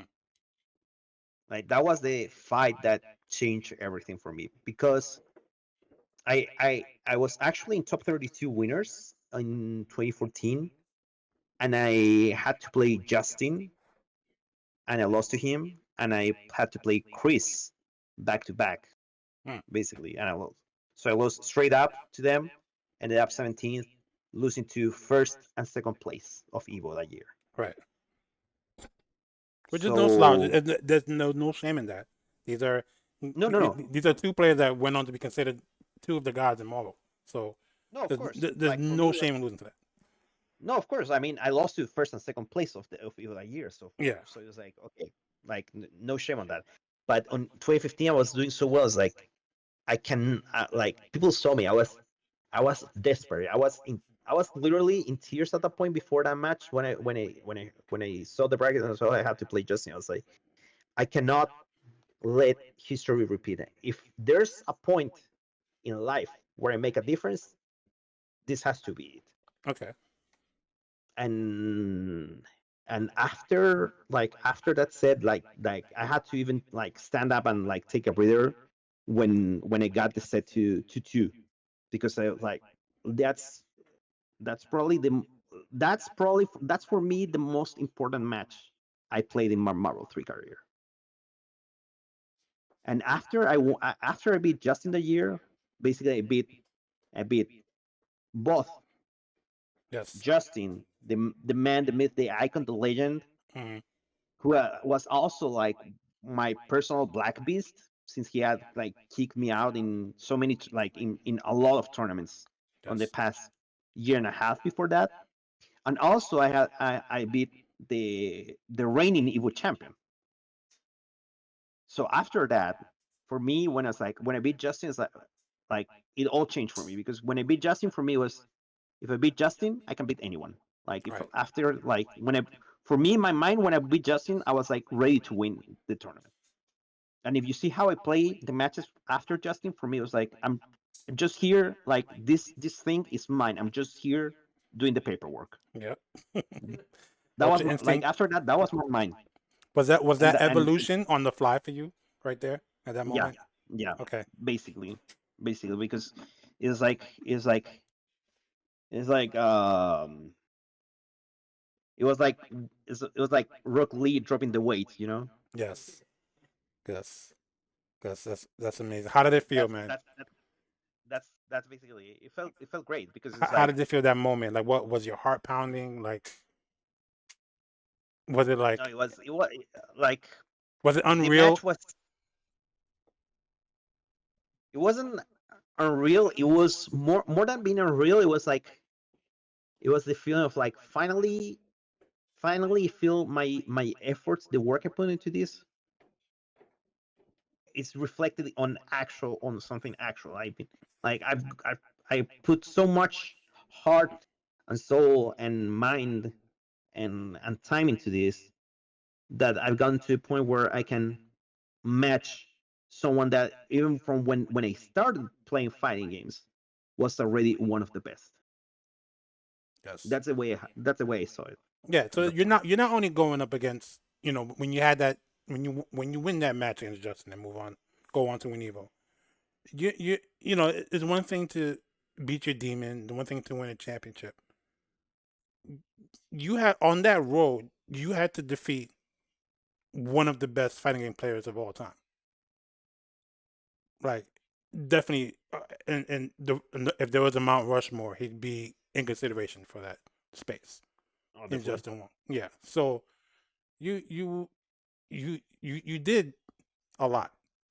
All right. Which is what kind of brings me to this like next section, right? You won Evo, right? And now for some people, Evo isn't always the barometer, right? It's a good barometer. In my opinion, it's a great barometer. I would never discredit someone that has sit there, especially with Evo, because Evo, depending on how you've gone through the bracket, it's an exhausting tournament. Especially if you're pooled, if anyone who's ever gone to an Evo, Evo is a 3-day event.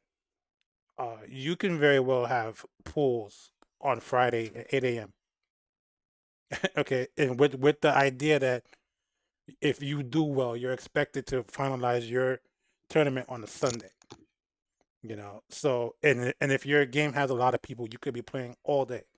So there, not only are you playing the best, but it's the time and energy, the physical energy it takes to win a tournament like that.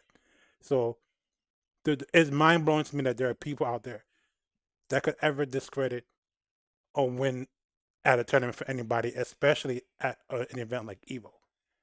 That being said, and this is what kind of we spoke about before we got on this podcast. Uh, a certain person comes along and says, basically, for better or worse, your win was a fraud. How does that kind of like? How did you perceive that notion at the time? I didn't care. To be fairly honest, it wasn't just one person. It was a bunch of a bunch of people, Right. high profile people, like well known players. Mm, Like the tweets are all there still up. I think most didn't delete them. I think right. the ones that delete the people that deleted them that were the ones that were were just his teammates, and only because I feel another teammate had to come in and say, "Hey guys, what you're doing is not right." Right. And I feel that's why they deleted those ones. A lot of people is like straight up, and it's like, well, for me, it's like if you want me to not win Evo, well, you should have done something about it. Yeah. It's just like that, basically. I think that, yeah, and that's humbling as a statement. I think people didn't take it too well. Didn't take it too well, and I think for all the little hate you got, it manifested all into this one person that goes by the name of Filipino Champ.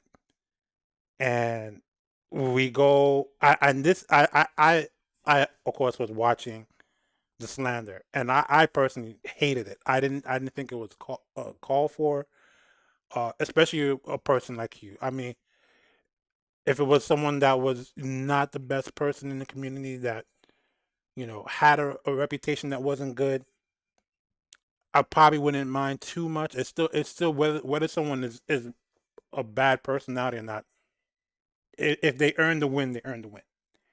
And to watch this guy sit there for basically what it was months, because Evo ends in July at the time, and this is going on for months. This constant discredit. Um, in the meantime, it doesn't stop for you with Evo. You're actually defending your title, not your Evo title, but you're defending the idea that you are a strong player And it's not the only tournament win you come up with. Am I correct?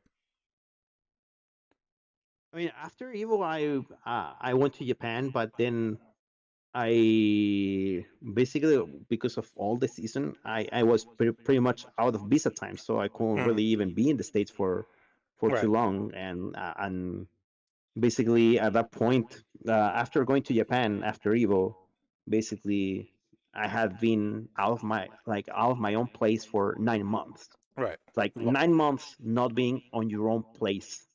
Like It's a people don't lot. understand. Like people don't understand how it is to not be in your own place. Like you can be somewhere super comfortable, like you can be treated like super kindly, but still Hmm. not your home, not your It's place. not your place. There's Yes. like a different sense of like tranquility, like of emotional stability that gives you being at your place that you won't get like being elsewhere.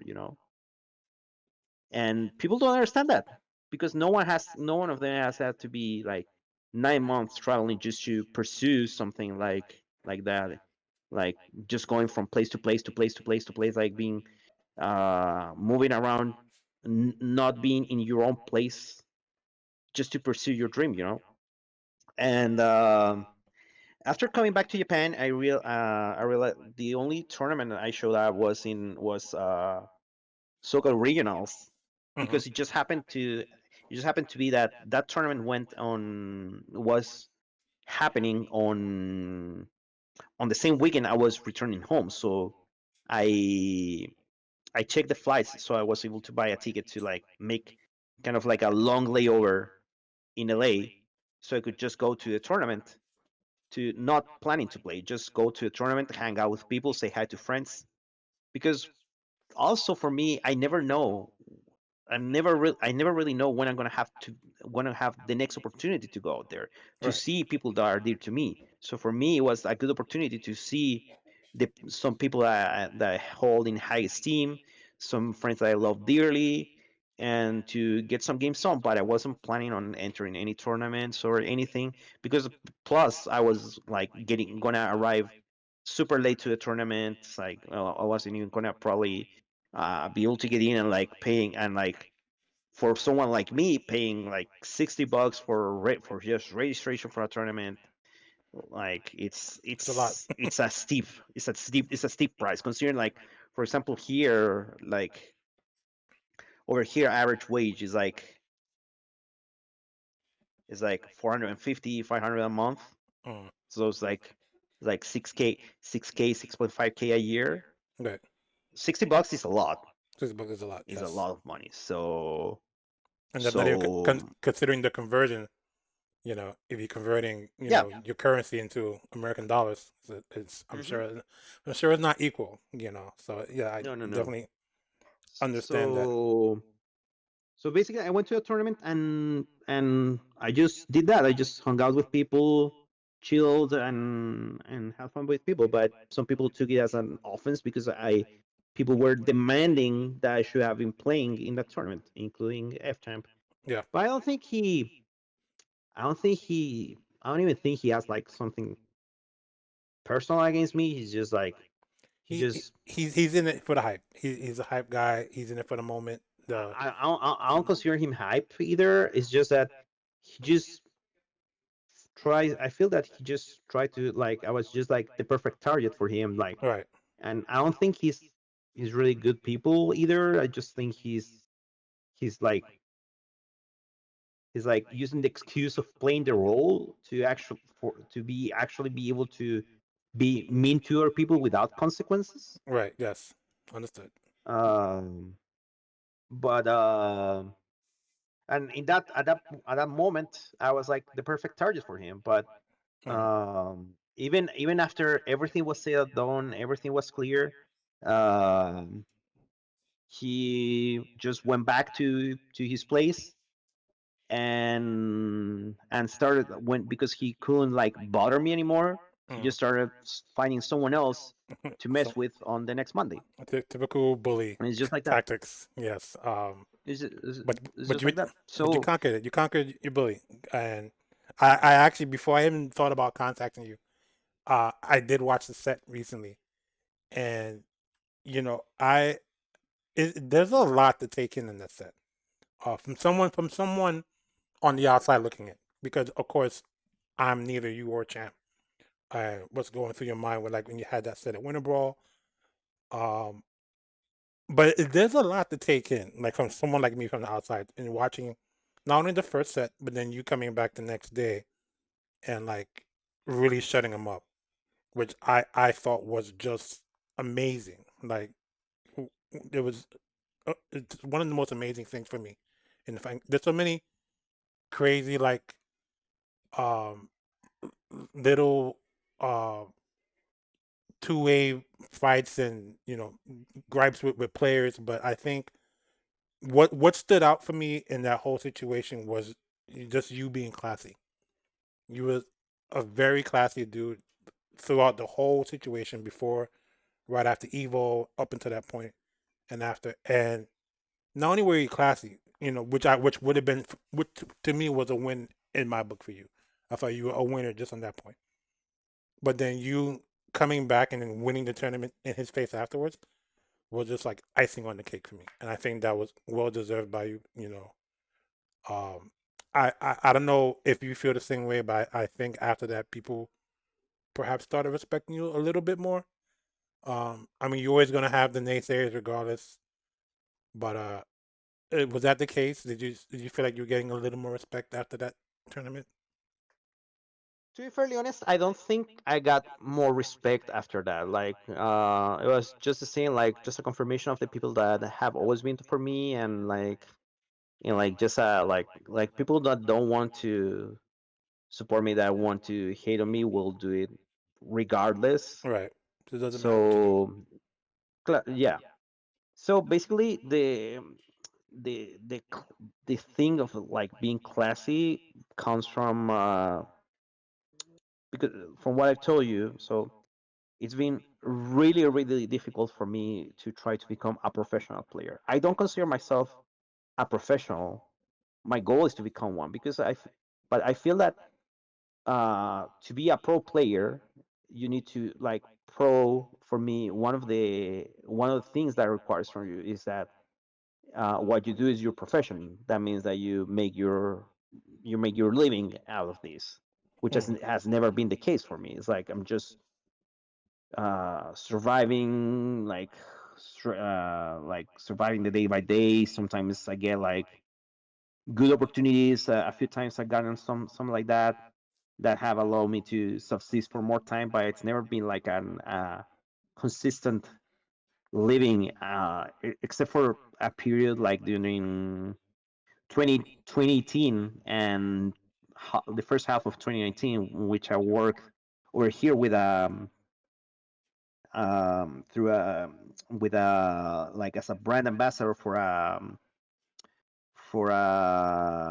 um, for a gaming company, like for like the Omen branch of HP, which is like does like okay. all Yes. their gaming peripherals. Yes. And that allowed me to get like a monthly wage, which wasn't much, but for our standards, it was like okay, it's like something. But at Right. least I was like making something guaranteed every month, Right. which is a luxury I was never able to afford. Like I never had in the first place in this in all the time I've been doing this. Right. Um, but also another thing that implies for me being a professional is having a professional attitude in how you behave with yourself and how Mm-hmm. you behave with others. And I feel, and that's like the biggest reason of why I am like I am, like especially like even in the face of something like what happened, I kept my calm, my composure, because I know how difficult it's been for me to get to this point. And even getting there, even though I didn't really wanted to be at that point, I had to take the basically um, it was enough because of all the stuff, and over there people love this kind of drama. Mm-hmm. Um, I was offered to be flown to Winterval in exchange of playing the exhibition against F-Champ, Right. and I had to take it because if I didn't do that, I had no way to. get a flight to the States. Right. So again, it's always like just trying to capitalize on opportunities, and it was basically I just had to take it. So when I went and I played exhibitions, like for me, that's why I feel that's why like F-Champ was looking bored at the end because I don't I feel he wasn't getting what he wanted from me, like more like any kind of reaction, and he wasn't getting any, Right. and that's why he He was like wasn't feeding into. disinterested in the end. Yeah. He wasn't Huh? feeding to. You wasn't feeding into his tactics. Yeah. You actually I mean, just. it's not even like fitting in the tactics. Like the exhibition, just I just wasn't. I never agreed to be part of like any show. Uh, like people call it a rivalry, but I don't even consider it a rivalry because to Right. have a rivalry, you need to have two sides, and I never elected to be part of a side in this. I Right. was You just never had doing their. any animosity towards him for it to be a rivalry. Uh, And also another thing is that also another thing that people don't consider is that these people have, like I say, I have access to everything, including getting the opportunity to play or high level players. I never really had the opportunity to play like alongside with any of the well known strongest players. hmm So for me, it was like I just take it as an opportunity to play as much as I can, learn as much as I can, and I didn't care about winning the exhibition. I just care about like learning as much as I could because of all the differences in capabilities and opportunities. I knew I wasn't meant to win the exhibition. Right. I didn't through it either. Like I of course I played, but I played with the mindset of like learning as much as I could. Right. So whenever I had to face him again in tournament, try to have more tools Right. to avoid that situation from repeating. You know, Which you and did. fortunately it went that way, but I didn't care much, and I still to this day I didn't care much about like having beaten him. For me, what mattered is that, and for me, what mattered is that I was able to win a tournament, like my first big tournament over there after Evo, hmm um, and which allowed me to start like a really good streak of majors that I was able to win Yes. that year, A very impressive and streak. that I also proved myself, um, not to others but to myself, that I was able to be like really rough competition because people think about the match with F Champ, hmm but people don't consider that I actually beat the gauntlet of the strongest Phoenix players Oh on yeah. a row that day. Yes. Like on a Yes. row, on a row I beat I beat Busy Boy, I beat Neo, I hmm beat Noel, hmm and I beat F Champ. And for That's me, hard. that's That's rough. and That's very rough. on a team like mine that has such a disadvantage of the match. That's um, one like what's really important for me, and on that I really want to give um, a huge shout out to PC Boy, who's like one of my two or three closest friends in the whole FGC in the States, and probably the person that has helped me the most in the way over there, basically. uh as a friend, as a friend, as a host, as a training partner, he's definitely been the one that has helped me the most overall, and a lot of what I achieved it definitely wouldn't have been possible without his help. That's very good to know that you have as for all your detractors, especially in the Americas, you definitely have people that are on your side too, and I think No, definitely. it was good that they had your back and was able to help you through these situations to get you where you needed to be. Um, that's always something that I know you hold close and dear to yourself. I mean, um people are gonna hate no matter what. Like, I think, I mean, people always say, if people are hating on you, then you're doing things right. Yes. Jive said it in a more FGC way. If people hmm are not hating on you, then who the hell are you? Right. I feel Yeah. that's more kind of like an American FGC thing, but it hmm still stands true. Like more, well, It still not holds more true. than Yeah. American, it's like Western culture. What I would hmm say. Yes. because it also applies here and like in the whole continent. Mm. Um, but for me, for example, like I don't thrive on the hate of other people. But if people want to, I feel if people want to live their life with hatred, it's their problem, not Right. mine. Exactly. I've even though this has been rough and difficult, I've met many good friends, many people, many amazing people, and it has been able to give me some of the best opportunities. Like for me, when some people, some like very old school players, kind of like legendary players, uh, from the US or Japan, have come to me and told me like once someone told me, you know what, in what you're doing, I see the spirit we used to have back in the day, but it has lost it has been almost lost now because no one knows how rough it can get. Like we had to do back in the day, like just going from place to place and like by any means necessary just to prove ourselves. I see your spirit, like I see the spirit we had in you. Right. Or when like Japanese play, a few like guilty gear Japanese players at Evo came to me, it's like, like we watched you, like this was Evo 2016 when I got second to Chris, Mm. and they told me we love doing we love doing, like watching you, seeing what you were doing on stage.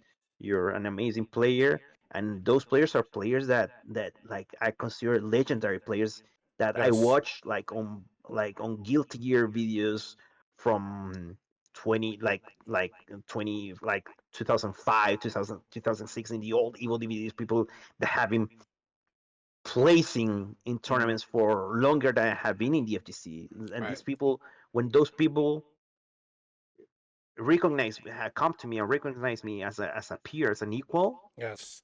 those are some of the most important moments, the things that make me feel like it was it's worth it. It's Because worth it. because these I have to guys are keep going. they're not your contemporaries. You're a world champion, and is that what we say? In the states, in the Western, it's more Americanized, but they say, "Real recognizes real," and you are now part of that fraternity. You are a champion, and not only are you a champion, but you have carry yourself in such a way. Even okay, so let's just to give you and everyone else an idea. You win Evo, right? And you make it back to the same position next year. Literally, you are one match away. Like there's not many players, regardless of who it is, can do that at a back-to-back Evo. You came, you did a full circle. You won. You had your break. You dealt with that situation, and you continued to show that you were worthy of your position, and you came back. There's no better definition than that. Yeah, you didn't win the next one, but you were right back there. You were right there. No one, there's not many people that can say they've gone to two consecutive Evo finals. Especially in a game like Marvel that has had a distinct champion each year. So I wouldn't, and no one can ever take that away from you. Well, that's definitely. I mean, the thing with Evo is that I mean, what so there's a thing I do usually after Evo every year is just like on no matter what happens on Monday mornings, I just used to go to the lobby and just say hi to people, see people that like friends, people I know living, and just try to say goodbye to as many people as I can. And that year I did the same thing. Of course, people were congratulating me and all that, but for me it's just like the Monday after it was like the end of the season and the beginning of the new year for Mm. me. But I honestly, I truly hope, like I wasn't expecting at all like getting rich or famous or anything. I just hope to show when I won Evo to like to people that's like, okay, see, w- all I was able to achieve both on 2015 and after 2016. See what I was able to achieve with all the disadvantages I have. Imagine what I will be able to achieve if I was able to have like stronger tools. Right. If I had access to the tools these people have, think about what I will be able to do, because I honestly feel that I'm not what I am despite the hardships, but thanks to them, because it's made me appreciate a lot of things more than a lot of people, especially in countries that are better developed in better situations, take for granted. And especially the trait I proud myself the most is my resourcefulness. Like I can make things happen where people don't think it can happen, Mm. as I've shown. And I truly hope someone will give me the opportunity to do more. To keep doing more things, to keep becoming stronger, learn more games, do more things in more games. Like I remember the first time I went to Japan, I was able to. The friend that invited me there was friends with a person that worked in markets in Japan at the time. And through that, I was able to meet Tokido and spend a whole day with Tokido, Nice. seeing how he trained. And for me, for someone coming from here, like in the mid, like country in the middle of nowhere, it's like being able to spend a day with like a legend and seeing how he trains. That's what made me realize how far I was from like having the possibilities these people have. So Right. for me, like I just want to have more chances to do more, but I never got that. So for me, it's like, well, not much I can do. It's like I truly had an idealized vision that like proving my strength, my will was gonna be enough to make things happen in that regard. But I didn't. I think you did. I think you accomplished quite a lot. Especially again from someone with your humble beginnings. Um, I don't think you should lose focus on that. I think, yes, we're in a situation right now. This pandemic does not help our community nor our personal lives, but I think like anything else in life, we'll get through it. And I think once we do, I think you'll be able to get back out there and do what it is that you need to do. Um, that being said, before we go for today, what's your hope for the future when it comes to yourself and the community? For the last couple of years, the reason I haven't been like too successful in any games is because of what I mentioned earlier. Like I've come to an understanding that as long as I'm here, no amount of achievements will matter to like keep developing, like to be able to take it to the next step.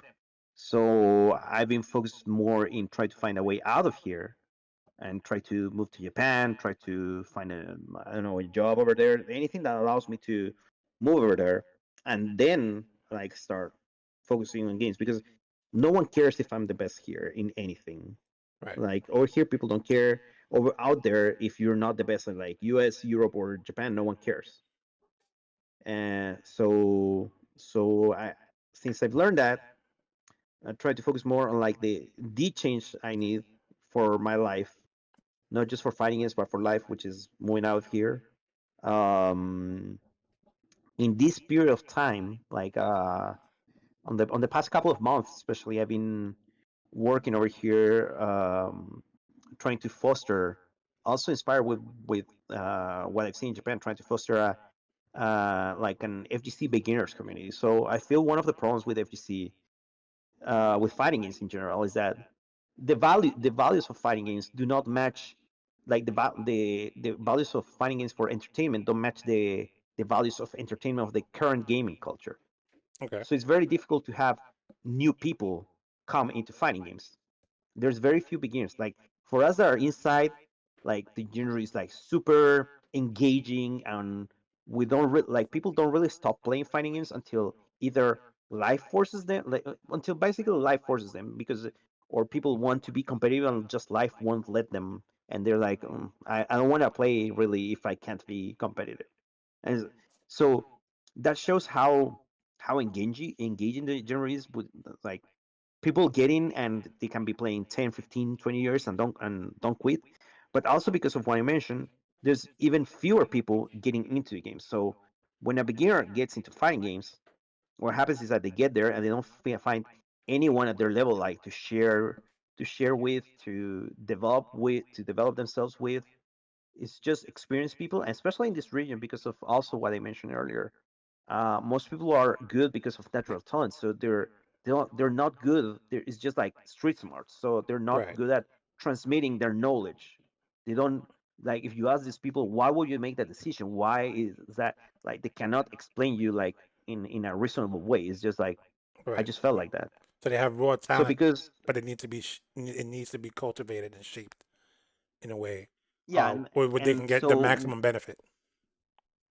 So what I'm trying to do is to try to, since a lot of people know me over here, but they don't know each other. I'm trying to be a kind of like a gathering hub for those beginner players to be able to meet each other and start developing and start working. Like, more than there's this conception, like preconception that the best way to develop is to play people stronger, like people stronger than you. I don't completely agree with that. I feel, especially at this point in time, like putting a beginner versus someone that's way into fighting games, like people that are around, Mhm. is like getting someone like a beginner in boxing get to spar against prime Mike Tyson. Right. Like, like, it doesn't matter what you do, you're gonna get one hit KO. That's what's gonna happen. Yeah. What did you learn from that? Don't mess with this guy. That's what you learn from that. And in Japan, they do a lot of things for beginners. Like in gathering sessions, they have like setups specifically for beginners. Like, if your online rank is like between like zero, like rookie and like uh Silver.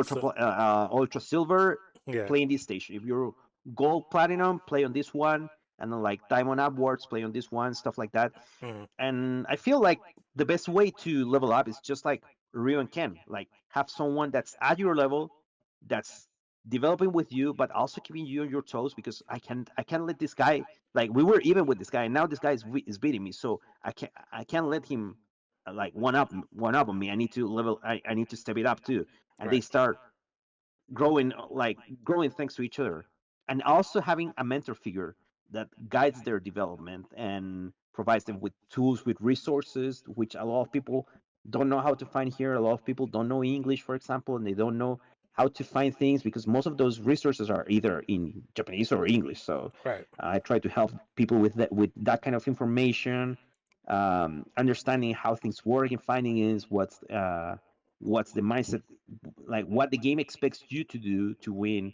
what the mindset for competition, stuff like that. And it's been pretty successful so far. I just wish to see more people interested in this thing I love, which is fighting games. It's the, like, little grain of sand I can put, like, I can chip in to, like, keep this thing going over here, at least. That's So my hopes is to my hopes on this are to ideally to be able to move to Japan, find a way to stay there permanently, and from there keep developing, keep getting stronger in fighting games, keep learning, keep evolving as a player. In this beginners community I've been building, the game that has been by far the most popular has been Tekken. We have a lot of people Tekken. We did um, did a small tournament for them at the end of season 3, and I gave season 4 as the prize to the winner, okay. and also a prize to the player that has developed the most during the time, like, since we started. Mhm. uh, and I think that keeps people motivated, it keeps people interested. And even if I'm not around here, I'm definitely gonna keep working on that, trying to get more people into that. But I truly hope I can finally have the opportunity to like be in a better place through these. I think I have some seeds planted in different places, but it's really rough patches. So I have to be really careful, and I have to have hope that at least one of them is gonna bear fruits and give me the opportunity to make that decisive change in life I need to be able to keep doing this. Yes, totally. I do wish those things come to fruition. Um, I'm gonna need the ladies of Japan to start filling out their waifu applications and sending them to you. So you got to get you in Japan. But Nick, Nicholas KPY, thank you so much for your time today. Do you have any shout outs you want to give anybody? And also, we want to know how we can reach you on social media, how we can talk to you, and just pick your brain. uh, I'm reachable at on Twitter at Kane BlueRiver CL, Instagram at Kane BlueRiver CL, um, Twitch, Twitch Kane BlueRiver, YouTube Kane BlueRiver, um, Discord. I pretty much can be reached on any way you can think about. I have a website that comprises all that. It's like it's a link tree linktr.ee/ Kane BlueRiver CL, where you can see all my social media posts. I mean, my all my social media links, and as well as my player dossier for like brands and stuff, and highlight reel, my Japanese profile. Like I even have like Japanese business cards presentation. I always go like giving out cards whenever I go in Japan. Nice. Um, and shout outs.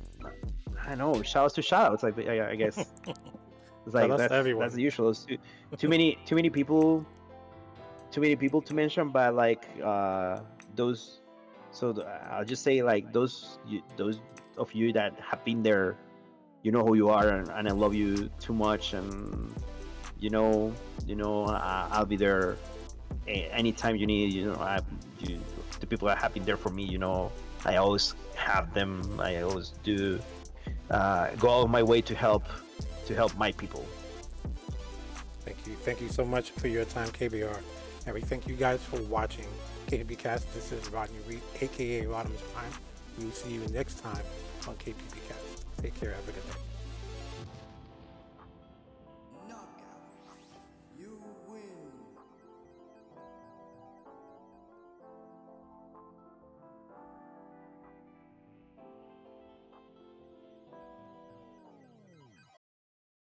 This has been a KPB Media Works production.